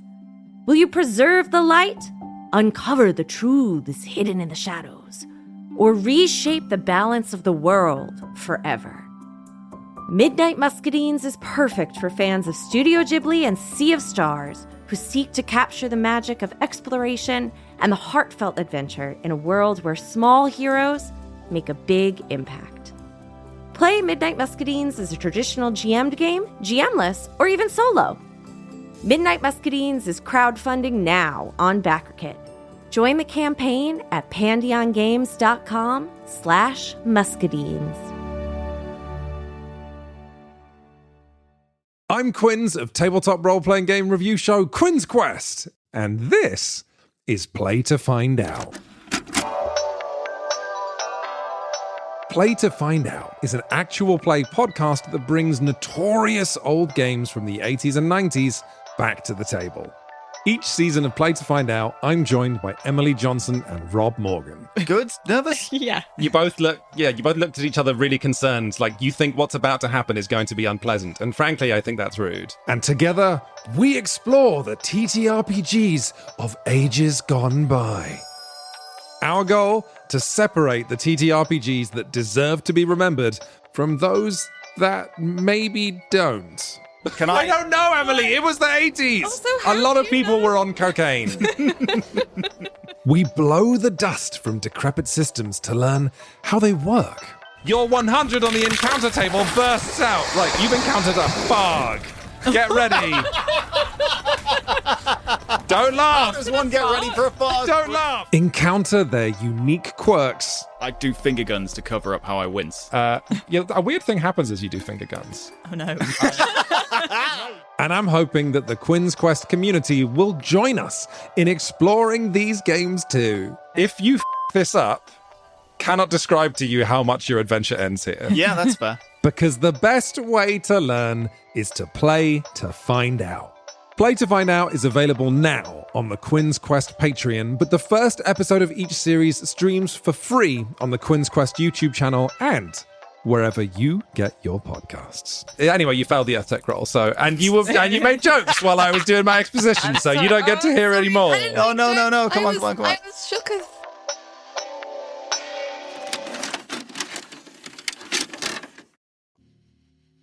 Ooh, we got to re-roll our we do. our mood dice. I got Rom. Nice. I got drama. And I got bomb. Okay. I'm going to be bringing a real bad energy to this one. Because the energy you brought so far was so positive. I thought I'd been great. I thought I'd been a really quirky hostage holder, you know? That's I what I thought- feel like I look for, yeah. I thought I was doing a good thing here. I thought we were on the same page. Love. The page of love. Oh, keep in mind, we're also on Act 2, so we have different Act 2 moves and booms. Oh, right. Oh, Actually, let me yes. take a look at that. So rather than reminding you that we're just friends, I now push you away. Oh, no. And I can spend a token to, instead of ask someone how I look, I can see you in a different light. I'll take my glasses off. Take my hair out of a ponytail. Oh my God, you were hot the whole time? You realize I actually have the exact same severe bob as Marie. You have you seem to have the same severe bob that you've had up in a It's just been in pigtails this whole time. Yes, because you really put a severe French bob in pigtails. Also, I have to say that you saying she had a severe haircut and choosing to make her French, in my head, she is the sister Yes. from Fleabag. Yes. Yeah. That is exactly what I was She is Claire. picturing. I look like a pencil. No, you look French. That was really good, actually. Fleabag season 2, perfect season of television. Just got to put it out there. If you haven't seen it, go watch it. Also, Andrew Scott can absolutely get it. Yeah. Oh, anytime. Mhm. Anytime. Also, side note, he says the sexiest line in all of film and television. Brian, we don't have time. No spoilers. What is it? It's Phoebe Waller-Bridge. It keeps like kind of flirting with him, and he's a priest. There's Just and wanna he's hear got you that, say it. that Did you great, get close like- to the mic when you say it? Yeah. I mean, he's got that great Irish growl that I can't do. But Yeah. she's like flirting with him, and she's like, "Oh, what's the matter, father?" And he says, "Fuck you calling me father, like it doesn't turn you on just to say it." Yeah. And I was like, I remember we both watched it. We both stopped, turned to each other, and went, "Jesus."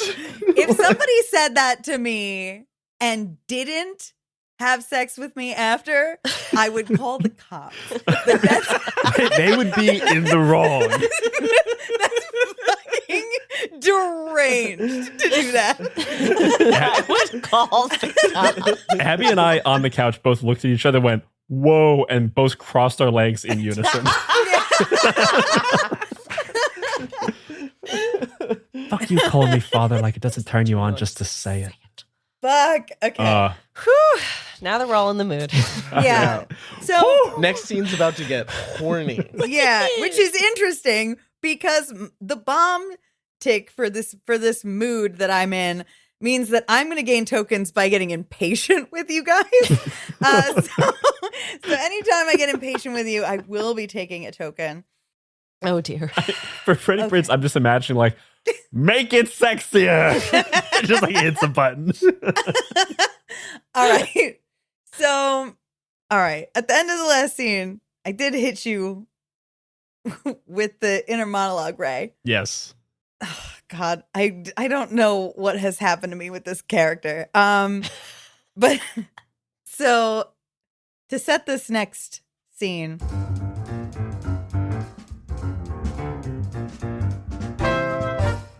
Freddie Prinze Jr. takes the leashes out of your hands and throws them back in the prop box.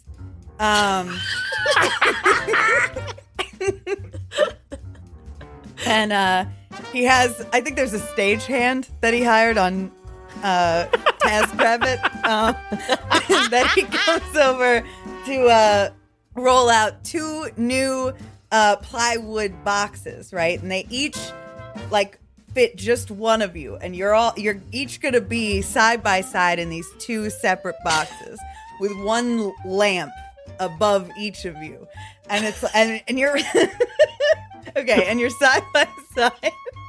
As we're getting loaded in, Directing an avant-garde play.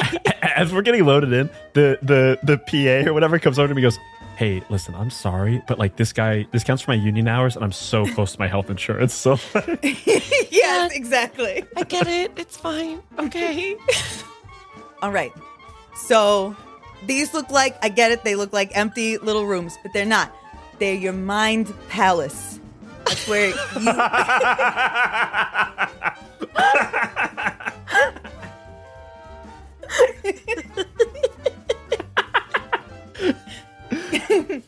is Freddie Prinze Jr. a genius director?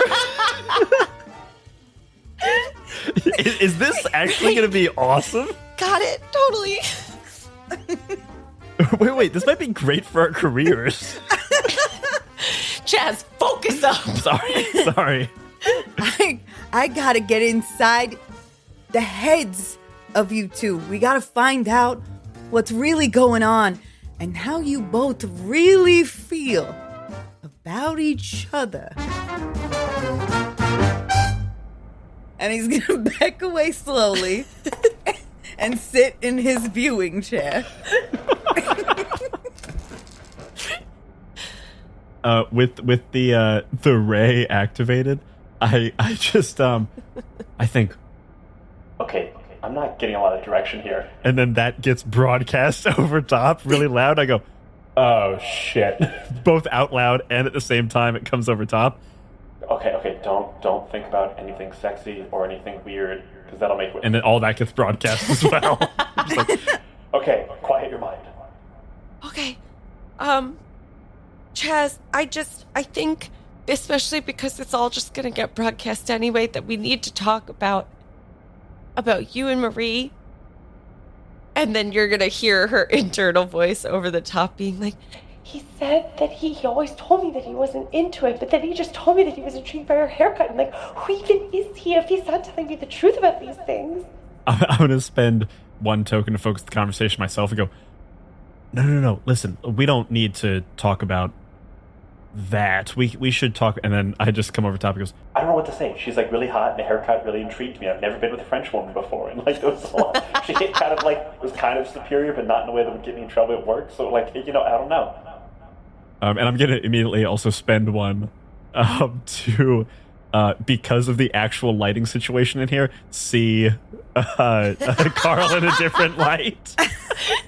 I think also when you say like, I've never been with a French woman and I don't know the power dynamic sort of a thing, you hear just through the mind ray Carl being like, no, I mean, I guess I get that of the whole like weird power dynamic thing and like seeing someone at work and being like, this is sexy, but really only because you're at work. And I'm going to take a token for having something in common with the other lead. I'm also going to take a token for having something in common lead.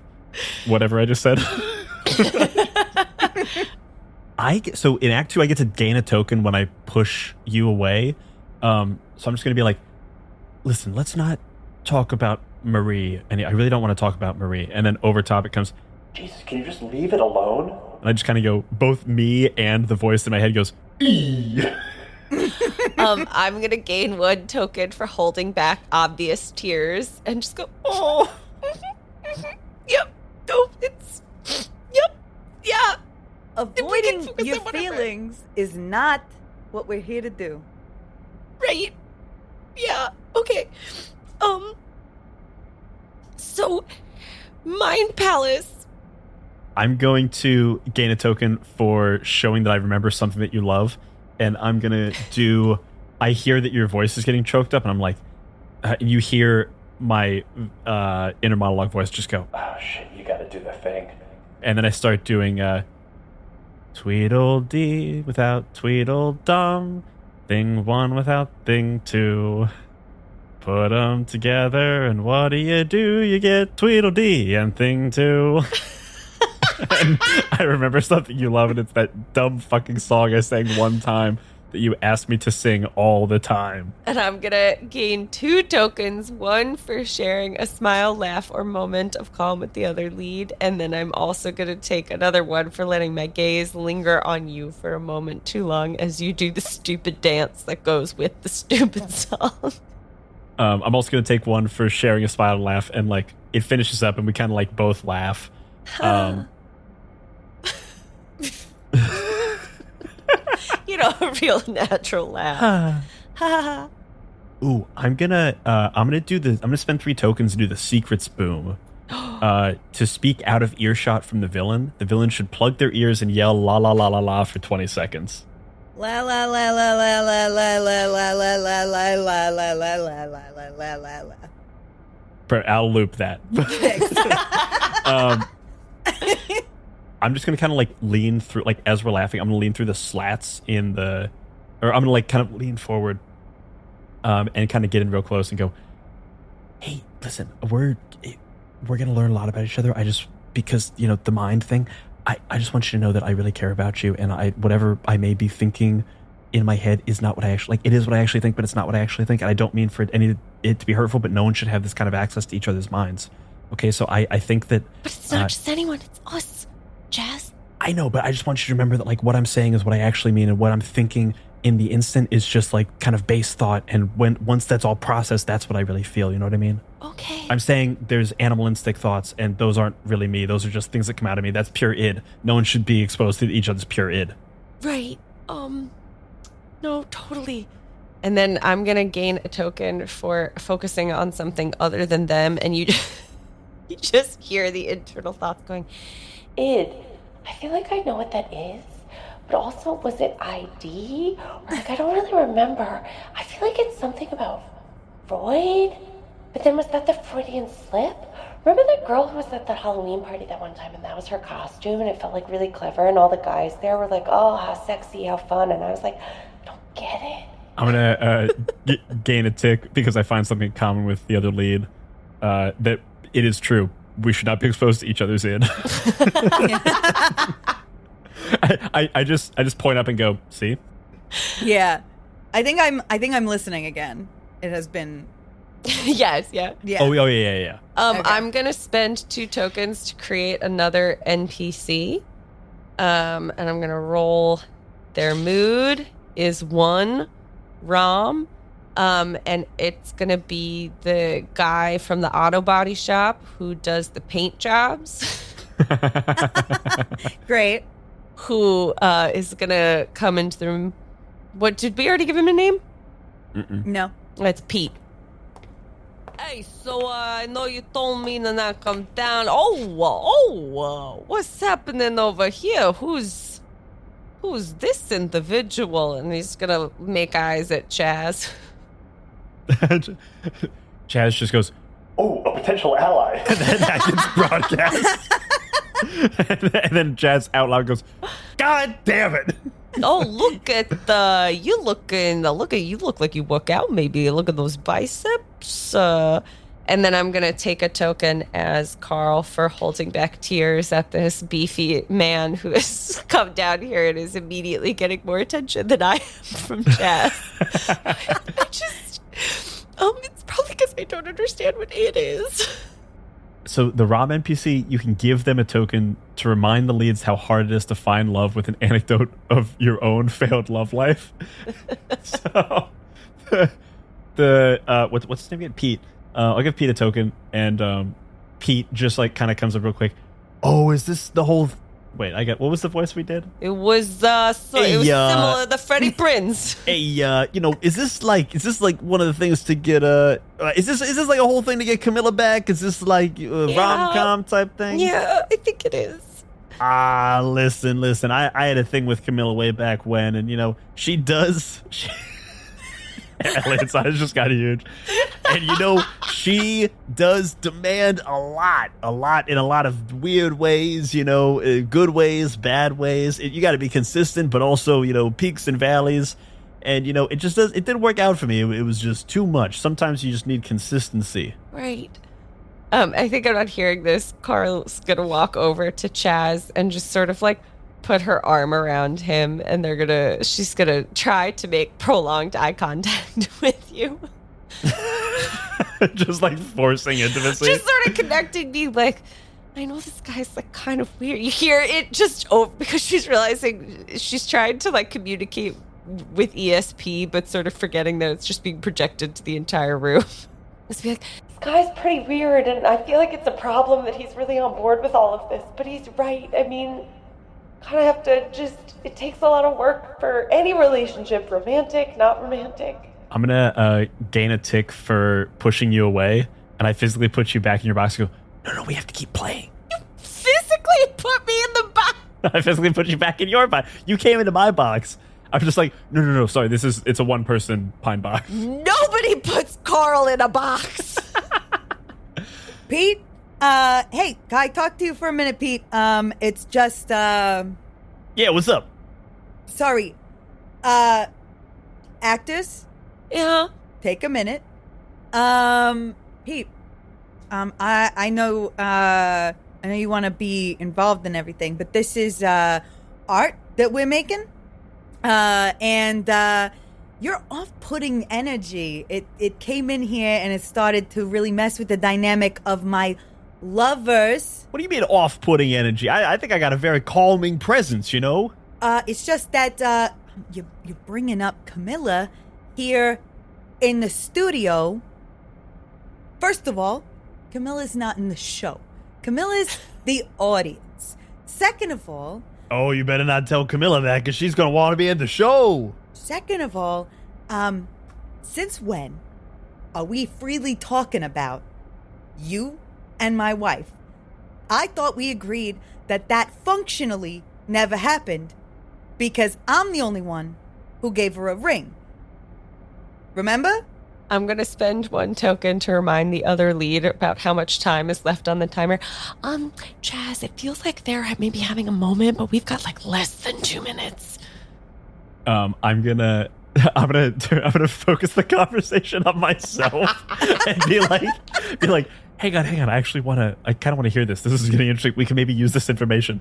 I'm going to then spend another token to see you in a different light, and I'm really concerned about the fact that you are not concerned about the bombs that are on our chest, and I'm wondering, do I really even know him?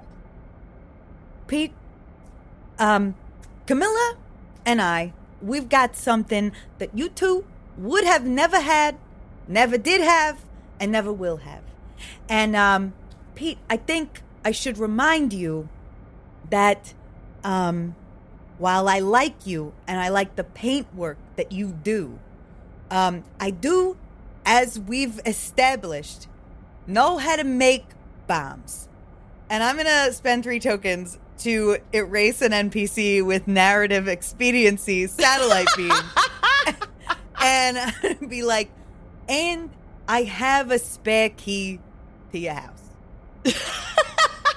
So...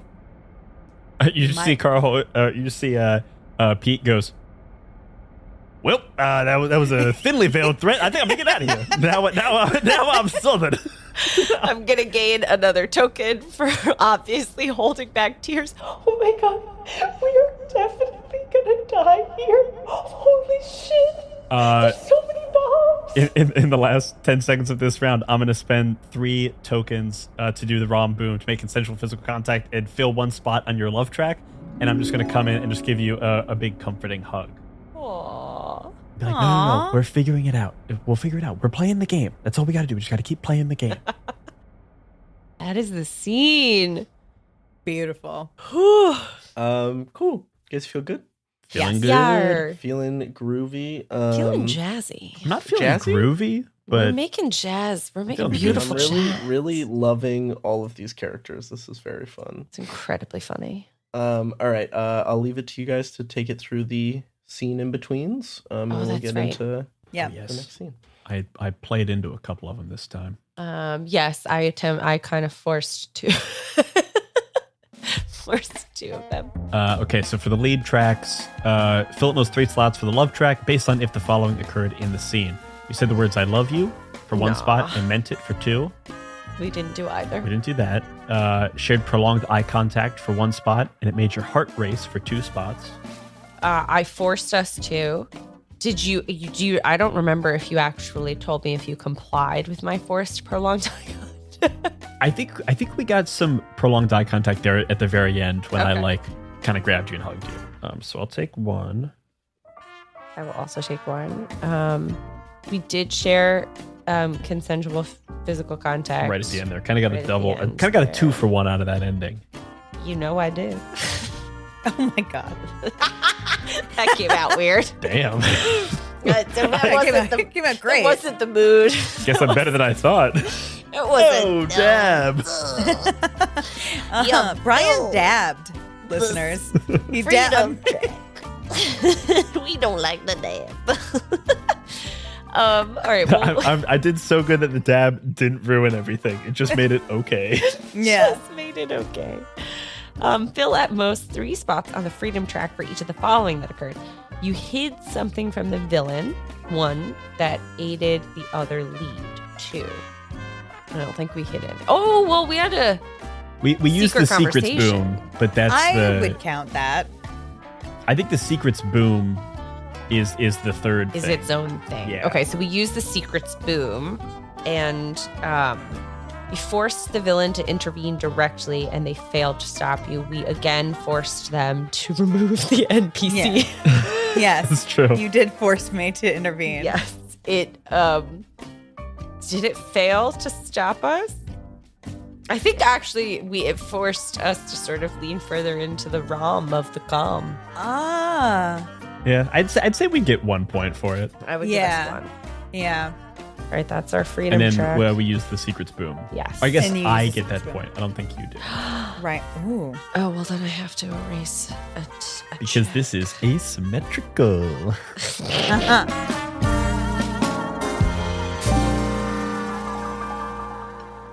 Okay, so for my villain track, for my entertainment track first, I did say a genuine awe at something. I don't even remember what it was, but I remembered that I did it. I cannot, for the life of me, think of a rom-com that we copied with this avant-garde bullshit. There's definitely a French movie or Italian. No, it's French. No, it's Swedish. That's what it is. There's some Swedish film somewhere that we copied. And I do know that I went 2 or more minutes without interjecting. Yeah. Because you were doing good stuff. For the evil track, I don't know if this counts as like oversharing about my ex, but there's something, I think I'm going to take one for. Oh, for sure. Oversharing, maybe because of the scene with Pete. Yes. And we now know that Pete, my ex, has a history with the body work guy upstairs. I was working her body. Canonically, not good at painting. So It's wild that you're keeping this guy on despite him having shoved your wife. Keep your and enemies also- closer, you know what I mean? Freddie's got big plans for Pete. Pete's time's coming. Pete's also going to be playing a game real soon. And I think that's it. I think I'm only taking the one for the evil track. Love it. Okay. All right.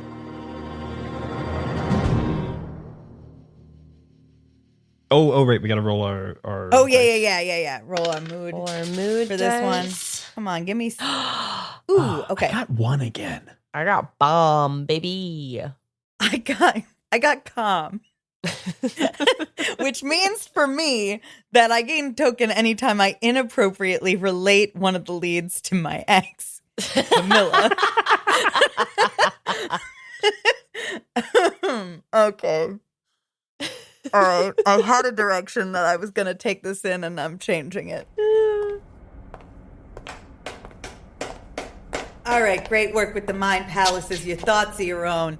And I'm going to take you out of your boxes, and a couple of the PAs come out and take those off. Also from the Past union Rabbit. workers.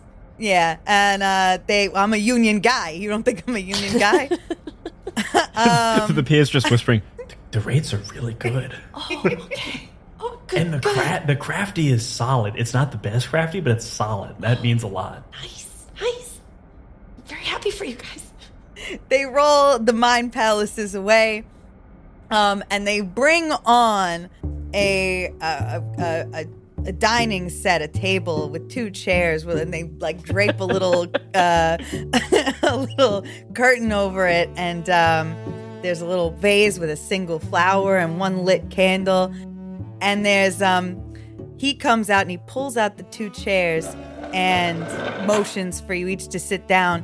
There's 2 name tags on the table that say Freddie Prinz and Camilla on them, but he takes those off and puts those in his pocket. This is what one of the PAs goes, I'm so sorry. I got the scene order. I misunderstood the direction. No, it's okay. It's okay. That's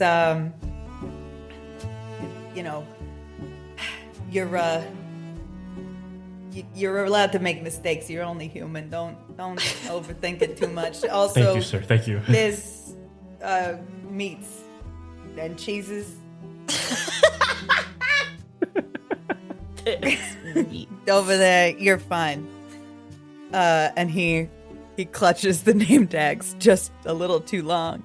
But he has you sit in the chairs assigned. Carl, you're gonna sit where Camilla's name tag was. Okay. And Chaz, you can sit where my name tag was. It's no big deal or anything. Anyway, please, you're at dinner. It could be anything. Could be a date. Could be a wedding. Could be maybe you wanna talk about a funny thing that happened to you. Could be that it was a blind date and you didn't realize it was each other, but you figure you'll go through with it anyway. I'm just riffing here. I don't want to step on your creative toes. You come up with whatever you want. All right, please.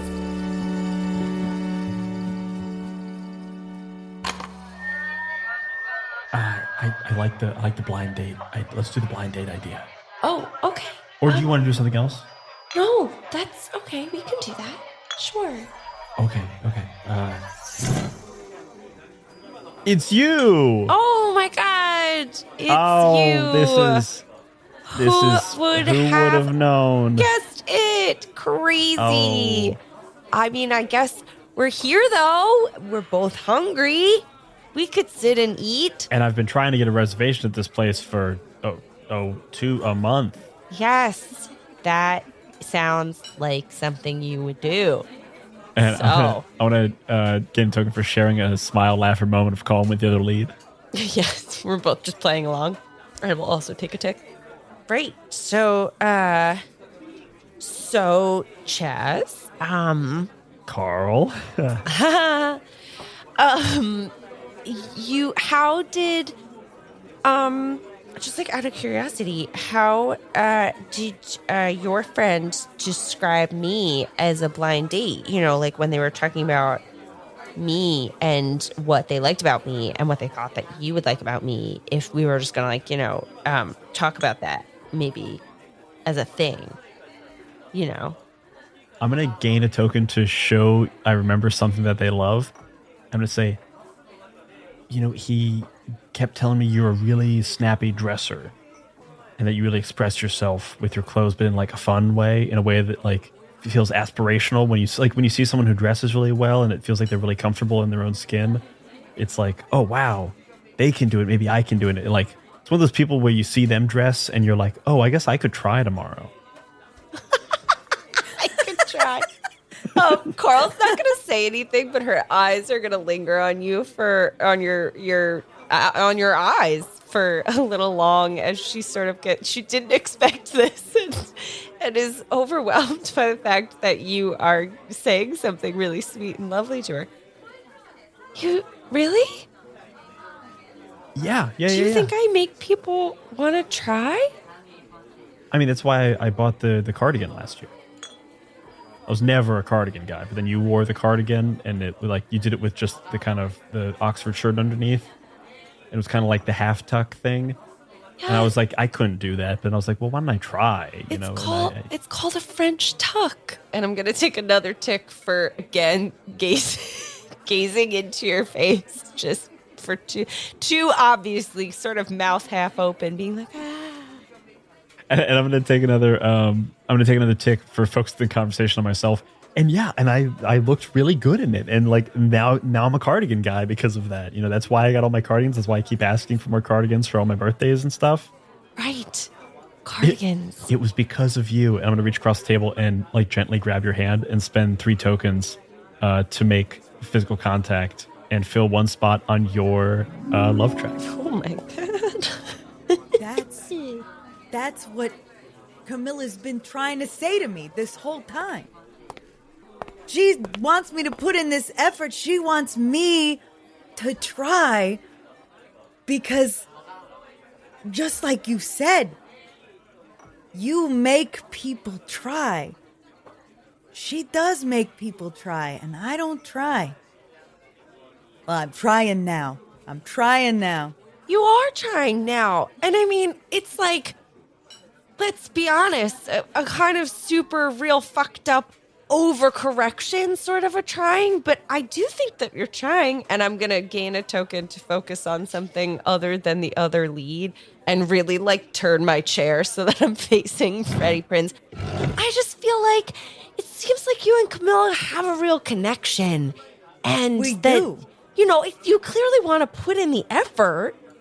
Well, I'm putting in the effort. The effort's here. The effort's like all over the place. You know what I mean? Like there's effort coming out of my ears. I'm trying to be everything that she wants me to be, but like, okay. And yeah. He like laser focus. He's pulling up his viewing chair, like right up to the table I've got now. my elbows on my knees, and I'm really like, looking, yeah. A PA comes in and starts making a 3rd place setting.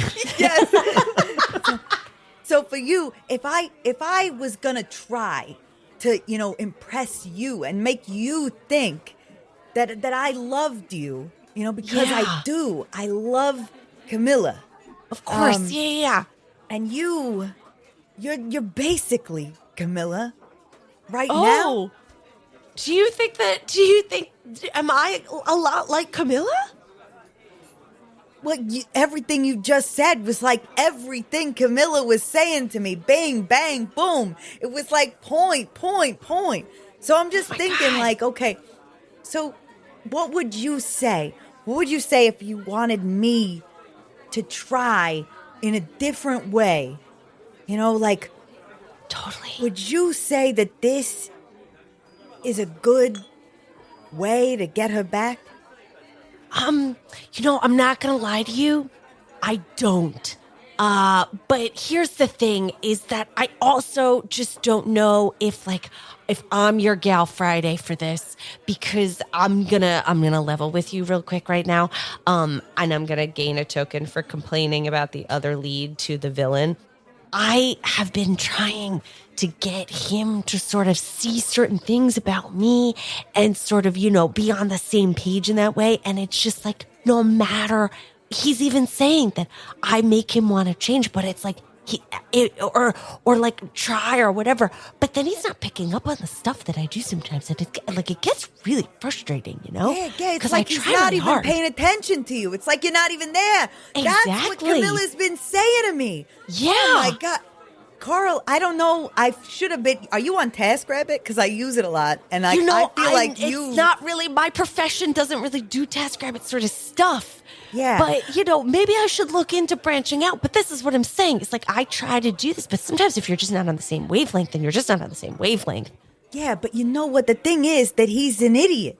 Look, he loves you. I can see it. I know it, and I wrote the script. What? He loves you. No. As I hear that, so I'm gonna spend 1 token to see Carl in a different light. One of the PAs is literally changing the lighting so that I'm like lit perfectly. You just see a makeup brush come out of nowhere and put some highlighter on the one cheek that's facing you and like a little bit of blush where it's like, what? Yeah. The spotlight narrows. They throw an orange gel over it. Yeah. And then I'm going to actually spend 3 tokens to remember a special skill that you have that might help you escape and fill 1 spot on my freedom track. And I am going to remember sort of in more detail all of the different times that I did try to convince Chaz of different things and talk you through and like maybe get you to see things in a new light. And I'm like, oh my, internally, Carl's like, oh my God, I have the ability to like get people to see things. Maybe I can get Mr. Junior here to see that this is not a good plan and that Camilla's not gonna like this when she finds out about it. All right. Look, hold on. Everything you're saying, it's making so much sense to me, Carl. Yes. And I feel like I'm on the precipice of an epiphany, you know? So hold on. And he snaps his fingers and the PAs come out and they take the restaurant style table and they bring out, you wouldn't know this, but it's Freddie Prinze Jr. and Camilla's home kitchen table. And he puts it in between you two. And he says, all right, what should I do? Show me what I should do on each other. Like, well, how should this go? Oh, he's going to sit back. And this time he pulls out a notebook and he's got a pen. All right, Carl's going to turn back to Chaz, and I'm going to spend 1 token to rewrite one of the rules of your relationship. And I'm just going to do the sort of 2-finger point at my eyes, 2-finger point at your eyes, and go, Chaz. Yeah? I bring the coffee now. you see Chaz looks in your eyes, prolonged eye contact, and just underneath the score of the movie, you just hear the thump. As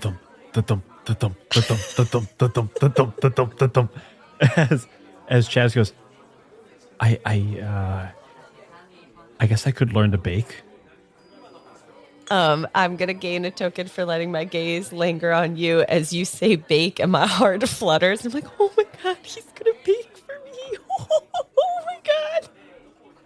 And then I'm going to see a PA is coming by with a pitcher full of water, but doesn't realize that the scene's changed. And the PA trips and goes to spill water on you. And underneath the table, I'm going to physically push your chair away and gain a token for pushing you away. Scribbling fiercely. Yeah, I push you away so the water misses. And then my toe hooks underneath your chair and pulls you back in. Very Mr. and Mrs. Smith. Very Mr. and Mrs. Smith. The whole time, only eye contact. I bring the coffee now, and you bake, and we're gonna try that out, and we're gonna see how that goes. Okay, Chaz? Yeah. And I'm going to gain another token for folks in the conversation myself and go, listen, if you're going to bring the coffee, can I give you a different pamphlet than the one that's in your, because that pamphlet is actually from like 1992. It has a lot of erroneous assumptions about how to make coffee. If I give you a better pamphlet, you can use that and you can learn better.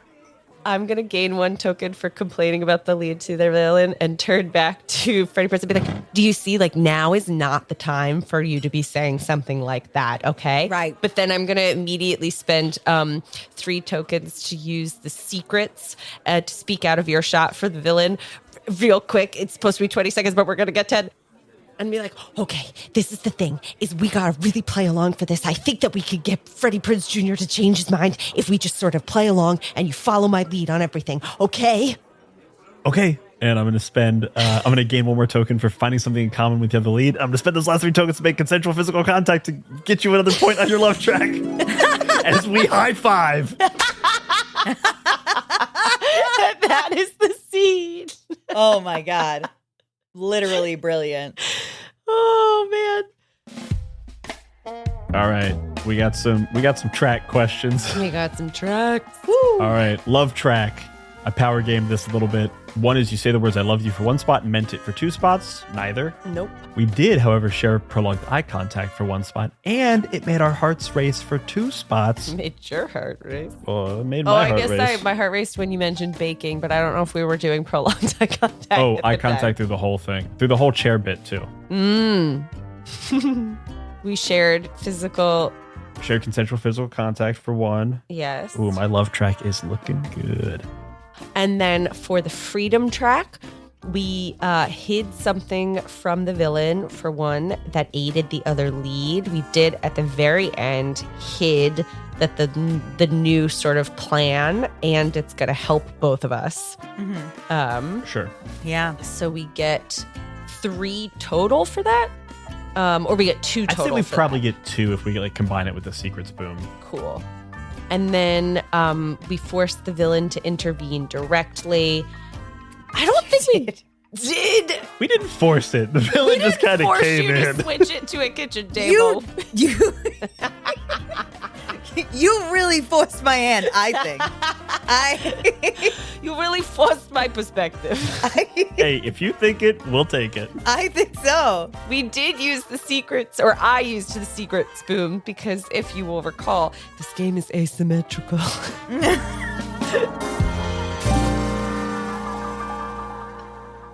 All right. So on my entertainment track, I did not identify an existing rom-com. I did actually gasp at Chaz being super suave at that little end scene that I didn't expect.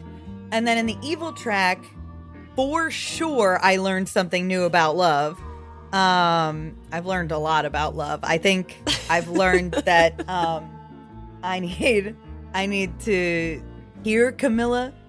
And then I think, and a lead asked about my ex. So I think that Carl actually engaged with me about Camilla directly. That's true. I asked about your relationship. And you reminded me of Camilla. So I'm taking all 3 on the evil track this time. Yes. Hell yeah. I love it. Wow, this is Act 3 though. We're in Act Moving into Act 3. Okay. Oh, we gotta roll our guys. Okay, I got another one. I'm rolling it again. I want something else. Okay, I love that. Yeah, I got a 4. Bomb. Yes, I rolled 3 for drama, which means I gain a token every time I get sad and cry about my ex. I also got drama. Yay. Bring the drama. What's everybody's can I know what everybody's Act 3 moves are? Oh, yeah. My Act 3, I can gain a token if I flirt with the other lead, and I can spend a token to reveal I'm actually really hot. And I gain a token. I gain a token if I'm gentle with the other lead, and I can spend a token to admit that I'm wrong. I am not getting a good admits that he's wrong vibe from Chaz. Which, I feel really out of character for I've Chaz. got to be wrong, and she gets to be hot. Come on. Yeah. That's the rules of relationships. That is. One of them is wrong, and one of them is hot. Seems like one person's really winning in that. No, I don't think so. Seems pretty balanced. It's just your chronically wrong, ugly You guys boyfriend. are on reverse paths. You start out hot and flirtatious, and she's sort of meek, and then you switch. This is my chronically wrong, ugly partner. We are in love. You were perfect for each other, can't you tell? It's so good. I'm hot and right. We're meant to be. Opposites attract, baby. Oh, God. Mine is that I get to giggle maniacally about something a lead said, that. and every time I do that, I gain a token. So that's my Act 3.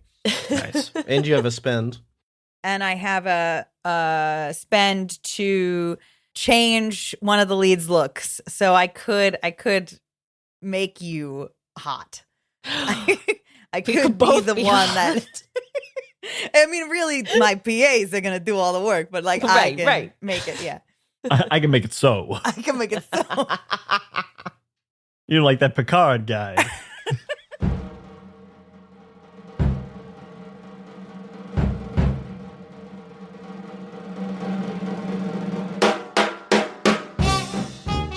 Don't worry, don't go anywhere. Not like you can. Me and my staff here, this is a big set piece, and we're gonna roll in a whole ass couch into the studio. And Chaz, I'm gonna need you to lay on this couch. I'm gonna lay you down here. Yeah. Yeah. Are we doing like a shrink thing? No. And that becomes clear as like a bunch of the PAs come, they wrap you up in a robe, and they like throw a bunch of tissues all around you, and they put like a full waistband full of tissues next to you, and there's like a hot, like 3 cups of old tea on a coffee table that gets brought in, put next to you. Also a picture of Meg Ryan right next to me.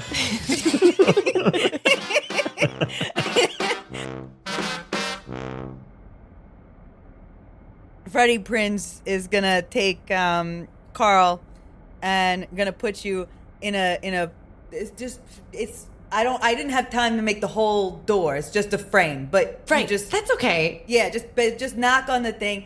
He's sick, and because of that, he's more willing to be vulnerable, and you could like see him be vulnerable. You know what I mean? So like smart. Yeah. You're just as a friend, Right, just right, bringing right. him, and he like shoves like a bottle of NyQuil and like a store-bought container of soup. By the way, that's real. That's my ma's. You're gonna want to have that later. Okay. If you survive this, it's gonna make you feel great. Okay, I hope so. Fingers Anyway. crossed. Oh, me too. And he's gonna back up and hit his viewing chair. Me too is so fucked up for the captor to say. Me too. I'm rooting for you, guy.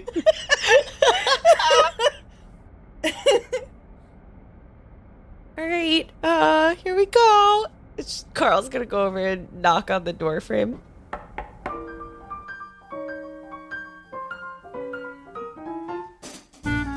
A PA comes over, and I'm about to say something, and PA comes over, sprays my face with water to make me look sick, and then also sprays like light pepper spray in my mouth so that I am coughing uncontrollably.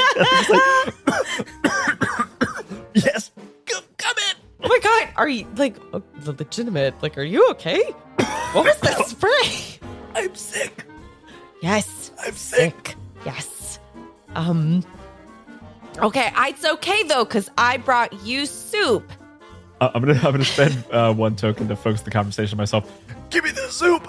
There's something in my throat. I need the soup. They did a thing to my throat. Yes. Yeah. Okay, I'll give you. Yes. I'll peel the top off and give you the soup. And as you're drinking it, I feel like Carl's like, well, also though, apparently, like if it's, I heard it's really good. So if I could just like have a little, like, don't drink the whole thing. That's no, that's fine. That's fine. Yeah. Yep. Cool.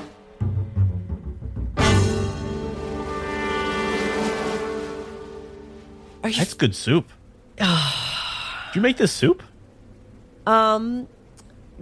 Yes, I made the soup. I know it's your favorite, and so as your friend, I made you your favorite soup. I'm gonna gain 1 token to ask the villain a question meant to hurt them. Oh. I'm gonna turn to the villain and go, where'd you get this soup? This is store bought. There's no way you made this soup. Because let me know, because I want to go to the store. There's no way I made that soup, because I could never be half the human that my ma is, okay? Mrs. Prince is a delightful cook who makes the best soup that you will never taste, not unless you survive this rom-com, okay? I'm gonna take another token to ask the villain another question meant to hurt them, and I'm gonna say this, but with a sincerity that I hope will cut. Is your mom proud of you. I'm gonna take a token because I am visibly holding back tears as I'm like, oh my God, we are absolutely gonna die. Holy, why would Chaz do this? Oh no, Also, no, Dylan, as you start to monologue, or Freddie, as you start to monologue, I'm gonna spend 3 tokens to put myself in harm's way to fill up a spot on the other lead's freedom track to do my bomb boom. And I'm just trying to get in close, and I'm glancing around at the various like PAs and looking for like escapes or like bomb defusal stuff. Okay. My ma was always proud of me. She was the most proud of me the day I married Camilla. Because Camilla is a real woman, you know? And I'm going to take a token for crying about my ex. And she was, she was like my ma in like all the best ways. And my ma would be proud of me to this day if we don't split up. Do you know whose job that is? It's your job. I'm gonna take a token for saying how I feel. Oh shit, I feel really bad about this. This is not going according to plan. Chaz, I'm gonna take another token because I am really unhappy with you right now. Chaz, you need to pull it back. You need to not see the danger that we are in here. I'm gonna gain a tick to be gentle with you and kind of like just pull you in really close and go, listen, everything's gonna be okay. Don't just calm down. Okay, we're doing great. Hey, you and me, we're right here. You and me. And just like lock eyes again. Oh, yes. Lock eyes. I'm going to let my gaze linger on you for too long. Straight in the eyeballs. The eyeballs, yes. The nipples of the face. The nipples of the face. So, and I'm gonna turn to the villain again and ask them the question meant to hurt them. This is so mean. And I'm gonna make it kind of genuine and be like, so your value to your mother was kind of pinched on how well you married? And I'm going to take another token for obviously crying and just going, no. And I'm gonna ask another question meant to hurt them. Are you sure your mother is a good person? And I'm gonna spend all 3 tokens again to put myself in harm's way to fill another spot on your freedom track, Abby. On my freedom track? Yeah. Now, Freddie Prinze has fully come into the living room scene now. And he's standing over you and your pretendly sick body. And he is, look, my ma is one of the best human beings on the planet. And yeah, she saw a lot of value in the fact that I married the most beautiful and wonderful and perfect woman on the planet Earth. And wouldn't you be proud? Wouldn't you be proud? Wouldn't your ma be proud if you married someone beautiful and funny and charming who dresses good and cooks good and wants to make a good family for you? Is that so bad that my ma was proud of me for that? My ma is a good person, and so is Camilla, and I lost them both. And I'm going to take another to cry about my ex. I'm going to spend 1 token to, as the language says, reveal you're actually hot, as Carl begins to have a panic attack and sweat too much and begins removing layers because she is overheating. And you say, wouldn't your mom be proud if you married someone like beautiful who can cook? And I'm going to share a smile. I'm going to gain a tick to share a smile with Carl, who's also undressing. So I'm going to, I don't have a tick to just like be like, whoa, but that's what I'm doing. I want to fill in another question meant to hurt them. I'm going to get another bomb tick and say, actually, you know what I'm going to do? I'm going to stand up and give like a small, like kind of put my hand on the small of your back, Carl, and kind of like pull you in closer and go, and gain a token for being gentle with you. And I'm going to turn to villain to ask a question meant to hurt them. And I'm going to say, don't you think you deserve better? And then I'm going to spend 3 tokens to take another bot on your freedom track, Carl, to put myself in harm's way. Let me ask you a question. Do you think you deserve better? You really think you're too good for this beautiful, stunning creature who is just like Camilla? You think that that's the case? And I would like to use my makeover bot 3.2 to change Carl's look. And I want a PA to come in and bring out the ugliest dress you've ever seen. And the gaudiest set of costume jewelry that you've ever seen in person that clearly belonged to Mrs. Freddie Prinze Jr. and they're gonna kind of like put it on you and pull it over top. Sure, okay, sure. Do you see how beautiful she is? I want to walk up to Carl and I'm going to look at you right in the eyes and then reach behind you to fix the bob necklace. And because the gaudy dress now has like kind of a plunging neckline, I'm like, yeah, let me fix that for you. And I'll gain a tick to be gentle with you as I adjust the bomb to make it more revealing. I'm going to spend 1 token to bring back a previously created NPC and play them to bring Pete back onto set. Oh, Machi, who's this lovely lady over here? Oh, I know, boy. right? Look at that stunner. You know, it reminds me again. Love is a tricky business. And, you know, I'm going to give Pete a token to tell a story about a failed anecdote about their failed love life. It's a real difficult time. You know, it's hard. Love is hard. And even when the person looks beautiful and you tell them they look beautiful, sometimes it don't work out. My girl, Camilla, his girl, Camilla, she used to have a dress just like that. And I told her she looked beautiful all the time. But it wasn't enough. I didn't show her that it was enough. Pete, I told you not to come down here. I told you to stay up there and paint the cars. Yeah, I heard the commotion down here. I had to figure out what was going on, you know? There were bangs and booms. I want to spend a token to take over Pete. I'm going to give you a token to remind the leads how hard love is with an anecdote of your failed love life. You know, I got to tell you, I've been trying everything to find a girl that was as good for me as Camilla was for me and as good for me as Camilla was for you. And I'm going to, because he has 3 tokens, I can spend those 3 tokens from him to take one of the leads aside to give them a motivational speech about letting love in.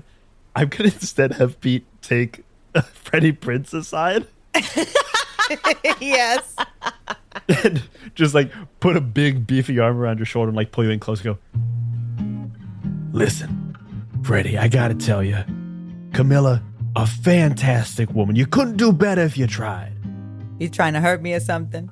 If you wanted to try, if you want to find someone else, you could do that too. But if you wanted to get Camilla back, you could. I'm so close to going Southern with him. You always are.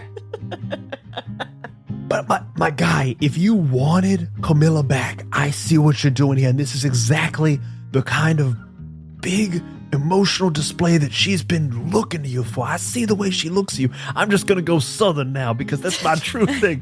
My real name is Peter. I go by Pete up here because I'm on the run from someone down south. I knew and let me just tell you. I knew you were a transplant.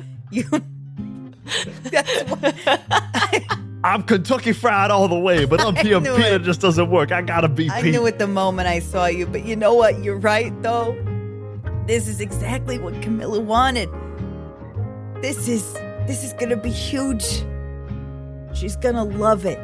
She's gonna love it. She's gonna love me again. I believe in you. Pete, you're not so bad. That's the scene. Oh my God.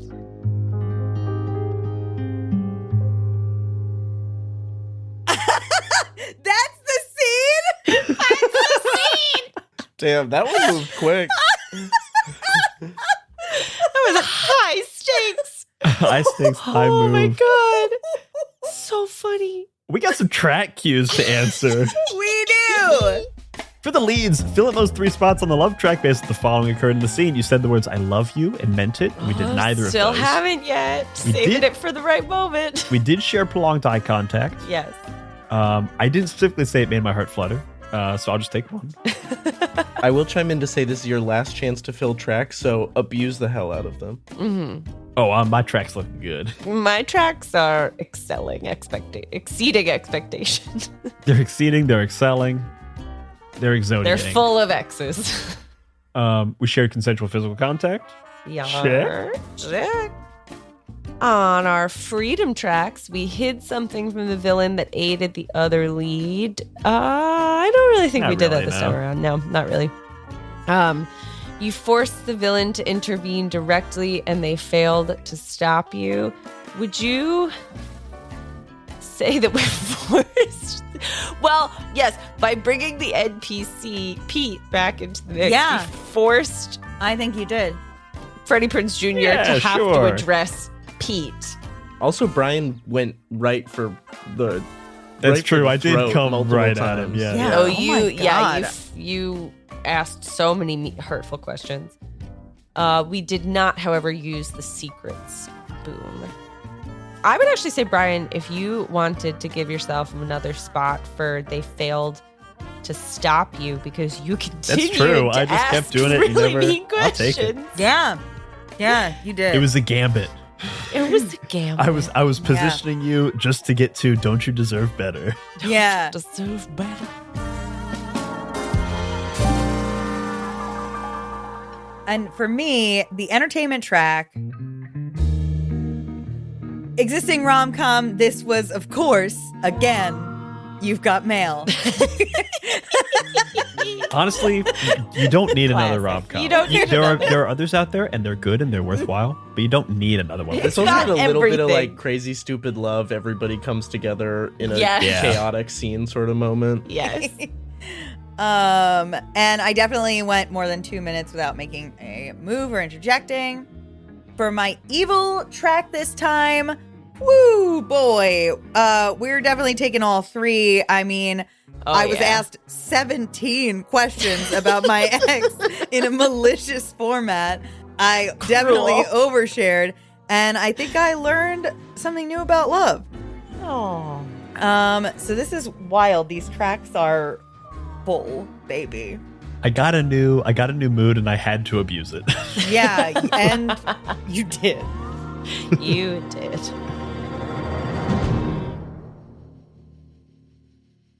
Rules facilitator Elliot back here to say we're headed into our final scene. Let's do a quick check-in of everybody's tracks. Yes. Both my freedom track and my love track are filled. My entertainment track is filled completely, and my villain track is, or my evil track is 1 shy. Dun, dun. I wasn't counting as I was putting them in, and so both my love and freedom tracks have exceeded the number that you are technically allowed to check off in them. Yeah, my love track is exceeded. They are chock-a-block full of checks. Incredible. I have every move available to me. So make sure you take a look at your story-ending moves as we near that 5-minute mark. If you have the right amount of tokens, and if you ask the table and they're good with you using them, you can bring the story to a close once we've reached 5 minutes. Dylan, you do have the chance to fill that track throughout play. I think there are a couple moves you have that tick the evil track. Yes. If you can line your mood up. I think we're going to, for this last scene, let's introduce that rule of roll your dice 3 times and pick your mood based on those 3 rolls. From those 3 love rolls it. That's for so your final fun. I'm going to scene. do that. All right. What, a 3, a 3, and a 2. So that's calm or dram. I'm gonna take calm because I haven't done comedy yet. I got rom or drama, and I am gonna go with rom. I think that is where I want to be right now. I think I also want to go with rom. Yeah, the drama special move was leaving the scene rather than say how you feel. And I want to stay in the scene. Yeah, please. I was going to say, I also realized I haven't done, Rom is the only one I haven't done yet. Ah, there you go. So Calm was the there only one we I hadn't go. done. I thought I was going to pick Calm. And then when I was reading the actual moves I get to make with Rom, I was like, oh, you haven't done that yet. This feels like the move. Freddie Prinze, do you have, I'm sorry, Freddie Prinze Jr., Freddie Prinze is your father. Do you have a scene ready? My father My father. was Freddie Prinze. And a feed. Such a delayed horror.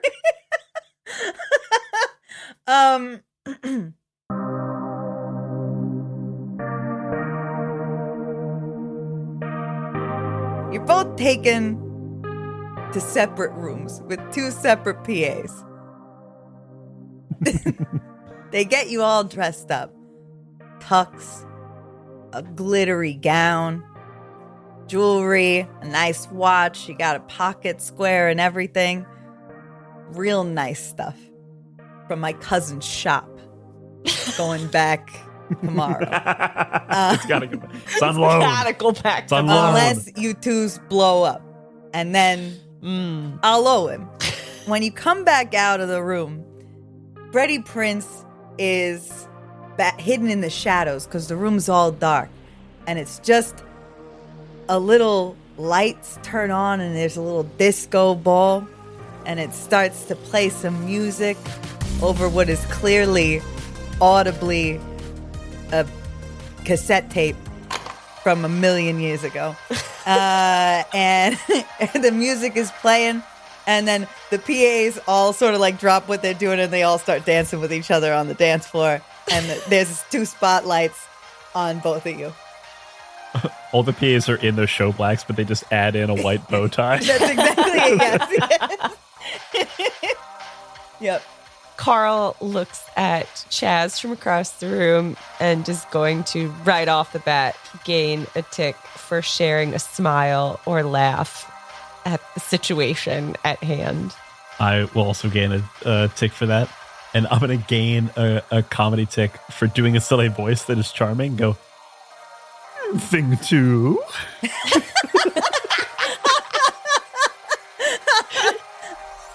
Tweedledee. And I want to gain another tick for being gentle with them. And then spend all 3 of them immediately to embarrass myself because I'm a really bad dancer. And I get to gain 1 spot on my love track. I am going to gain 1 token for flirting with you, and I'm gonna giggle in that sort of like like cute, sexy way that doesn't sound anything like what I just did. And I'm gonna take you and be like, "Here, I'll show you the moves," and just start trying to teach you how to dance. I want to gain 2 tokens, 1 for sharing a smile and a laugh with the other lead, and also finding something in common with the other lead, which is the dance steps.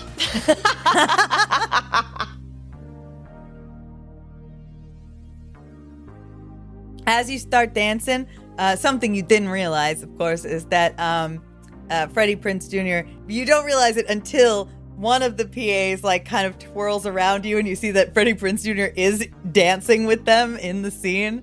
And like turns towards you and like just leans ahead like as he's dipped and is just like, and like leans in on you and it's just like, that's great stuff. Keep it up. And then like keeps spinning around. I just point up, like, remarking on the music and go, this sounds like that Legally Distinct pop song that we both love from the 90s. Oh, yeah, it does. It's the one that they've always play in that coffee shop that we go to, where it's just they use all of the like free track music that you can put in the background of stuff because there's a lot of TikTokers who like to film there. Yeah, I love that stuff. Yeah. And we both gain a tick for finding something in common with the other lead. And then I am going to gain a tick for telling or showing you something that you don't know about me. Chaz, you know, I don't know if you know this about me, but I actually was a professional dancer all through college. And I'm gonna twirl and do like an insane routine around you on the dance floor that is what type of dance do I want it to be? I'm all of a sudden just gonna start doing like salsa. No, I'm gonna start doing flamenco dancing. It doesn't line up with the music at all, but it's really sexy and fun and sharp, and I'm very good at it. I'm gonna I'm gonna gain a tick to find something in common with the other lead, and they go, I didn't know you knew how to flamenco. And I revealed that while I cannot do any kind of modern dance, I am actually also very good at flamenco. We're just dancing around each other, and the spotlights are having a hard time following us. We keep doing that thing. I don't think this is tango, but we do it anyway. Where like we're kicking our legs between the other person's legs. Yeah. In the move that they teach every actor because it looks sexy, but it's like a really basic tango move. Yes. Yeah. Me and the PAs, we all form a half circle around you. And you can, every time you spin and see Freddie Prinze Jr., he's just nodding with deep approval. Is one of the PAs that like doesn't quite know the vibe because like it's like 90s pop music and then flamenco, and he's just going like, yeah. I'm gonna take a tick to say how I feel, which is I'm gonna sort of take your arms in mine as we're dancing and say, Chaz, I have to be honest with you. I've always sort of had a crush on you, and it's been something that I've been holding back for a really long time. And when we first started this experience, just a mere 75 minutes ago, I thought maybe this is our chance. This is our opportunity to really fall in love and be with each other forever. And then it just got super weird, and I learned some other stuff about you that made me feel kind of odd about this whole entire situation. But in these last 8.5 minutes, which I'm going to spend a token to remind you how much time is left on the timer, I just feel like honesty is the right way to go. And I have to tell you how it is that I feel. And I don't know how you feel. And that makes me feel differently about maybe how I feel. And I'm going to get another token back for describing how I feel 17 times. I'm going to gain a token to share a laugh or a moment of calm with another lead. We both just kind of like sit in that moment for a second. I'm going to gain another token for being gentle with you as I kind of just like run my hand along your arm as we're like holding each other in this locked embrace. And then I want to spend a token to do my Act 3 boom to admit that I was wrong.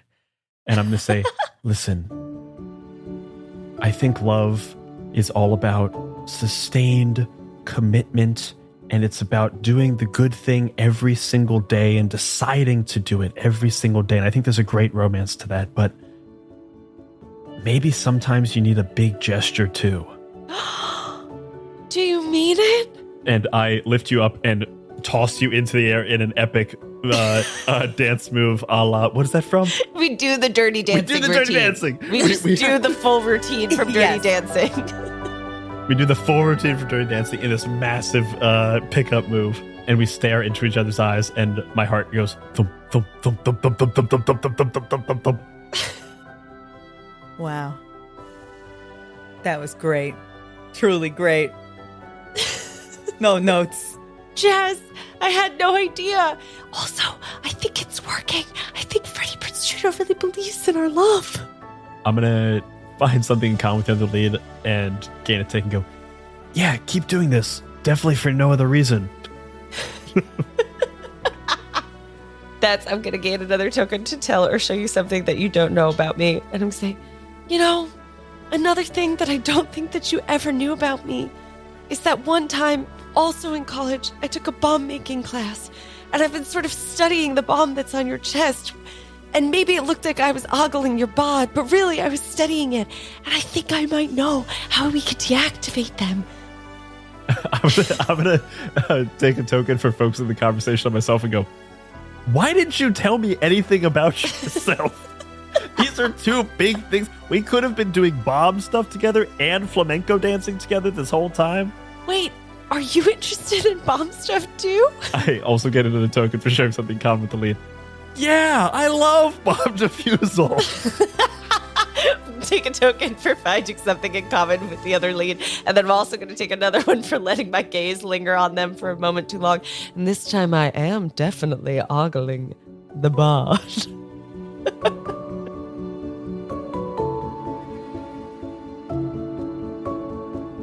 And with 5 minutes left, we have two different ending tracks we could use.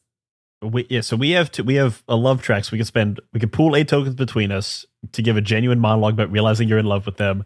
The other lead reciprocates, the bombs deactivate, and we get a happy ending. Or one of us can spend 6 tokens to appeal to the villain with a monologue about how friendship is more important than romantic love. And I think you might have a slightly different freedom. I have a slightly different freedom track. Brian, do you want to do love or freedom? I want to do love. Aww. I do too, because I want Freddie Prinze and Camilla to get together. Dylan, because you have different I do. final tracks. So now, please forgive me for what I'm about to say. Because on the entertainment track, which I have, I get to bring back your ex, and I was thinking about doing a marionette show with your dead ex in the corner, bringing her back to try to steal you away. I want it. I want it. We're just looking at you like, that's some Act 2 shit. We're in Act 3. What? And then if you reject her, then you two can have a romantic ending. Yeah, that's the one. That's the one. That's it. I vote that one. What's her name? Maria? Maria, she was killed. She's dead. The PAs have been let go for the day. They wow, grab letting the us rest- go before our 12 hours? Man, this is the best job I've had. They grab their sandwiches and they're out. And Freddie Prinze Jr. comes back out of the shadows, but sort of strapped to the body of Maria. And he walks up. Oh my God. He walks up to Chaz and sticks out Maria's hand and says, "I've missed you, Chaz. I never should have left you. You're so funny and coldly pragmatic. We should run away together. I'll pack a bag tonight." Her head just lolls to one side. Yeah. I'm gonna. Carl throws up. I don't have this available to me, but I'm gonna gain a tick for asking a question meant to hurt you. Do you not know story structure? We're in the climate. This is the denouement. You don't reintroduce a new character right at the end. What are you doing? Oh my God. Oh, it's so horrifying. Oh no. Oh no. Are you saying you don't want to be with me? No! We're in the middle of something. We're doing a dance routine and you're dead. Chaz, please make it stop. Chaz, please. Freddie Prinze puts Maria's hands over her dead eyes and makes a and then runs off with her and chucks the body into a dumpster real quick and then comes back and sits expectantly and goes, "You may continue." Oh my God. Oh, Chaz. Oh my God. Oh, I'm gonna. I've never been more upset in my entire life. This is worse than the time I thought the squirrel was gonna die. Oh my God, it's so much worse. I'm gonna gain a tick for finding something in common with you, and then I'm gonna gain another tick for being gentle with you as I pull you into a very warm embrace and go, "Listen." And I put our 2 bombs together as I pull you close and go, "This was what we had to do all along." They deactivate when they're together. And I pull you in for a warm embrace, and we hear the bombs go click, click. And they both deactivate. They look like little hearts, and the hearts go from red to nothing and then fall to the ground. Yeah, that's what happens. Oh my God, Chaz. Jazz, we have to leave. We have to find the police. We grab hands and begin running out of this insane Saw / movie set, and turn around to Freddie Prinze Jr. and go, "Hey, I think if you want Camilla, I think this will probably get her back. I think we had a great 3-act structure. I think this is going to be really good. Honestly, you should admit this to some festivals." I was kind of thinking about it. You should do it. Honestly, there's some avant-garde shit. I think Tribeca will love this. Tribeca. Thanks to the both of you. I mean, you kind of need a name attached, otherwise they're not going to get it. But maybe if you get a weird Jazz, executive producer. I am so serious right now. We need to leave. All right, Thing 2, let's go. Aww, Tweedledee.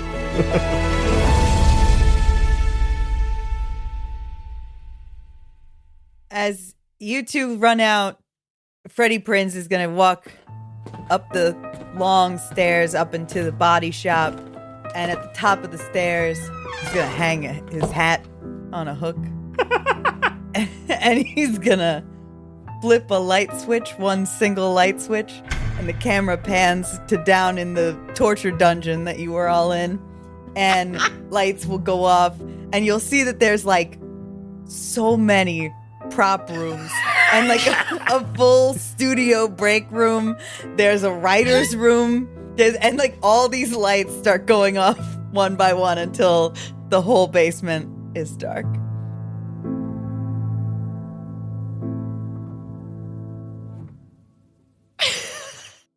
So haunting. The writers are down there and they're like, "It's all improvised. What do you need us for?" Oh, and that is all for My First Dungeon Presents Rom Com Drama Bomb. Happy Valentine's Day, everybody. Go back, Rom Com Drama Bomb on Kickstarter now. Please kick it. Please kick that starter. Please kick it. Please kick that. Please. Kick that start right Please go down the kick stairs into the horror studio. Thank you so much, Brian, Abby, Dylan. Incredible work. Dylan, as our guest, do you want to let people know where they can find you? Yes, I totally want to let people know where to find me. I am Dylan, or Super Dylan is where you can find me everywhere on the internet. I am the host of the One Shot podcast on all of your podcast platforms, where we play a new RPG with a new table of heroes every single month. You can also see/hear me as a principal character, Ig, on the Atomless, which is a Starfinder improvised audio drama. And you can hear me on 2 arcs of Unprepared Casters, Arc 11 Off the Rails as Adelit, and currently probably airing, is And Back Again, a Wander Home arc. Woohoo! Yes, and we will link all that in the show notes, right below that Kickstarter link, which you should have already clicked, right? Click it. If not, click it again. Click it again. Go grab your pledge. Back it twice. Grab your pledge. Open all the tabs. And remember, if you're having fun, you're already doing it right. Bye-bye, everybody. Bye-bye. Happy Valentine's Day.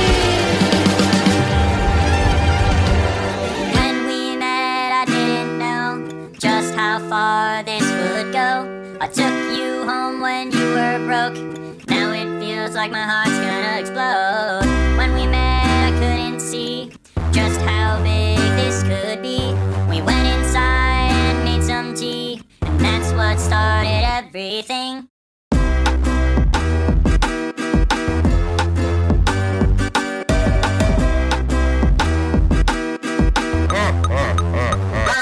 No more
it's all over.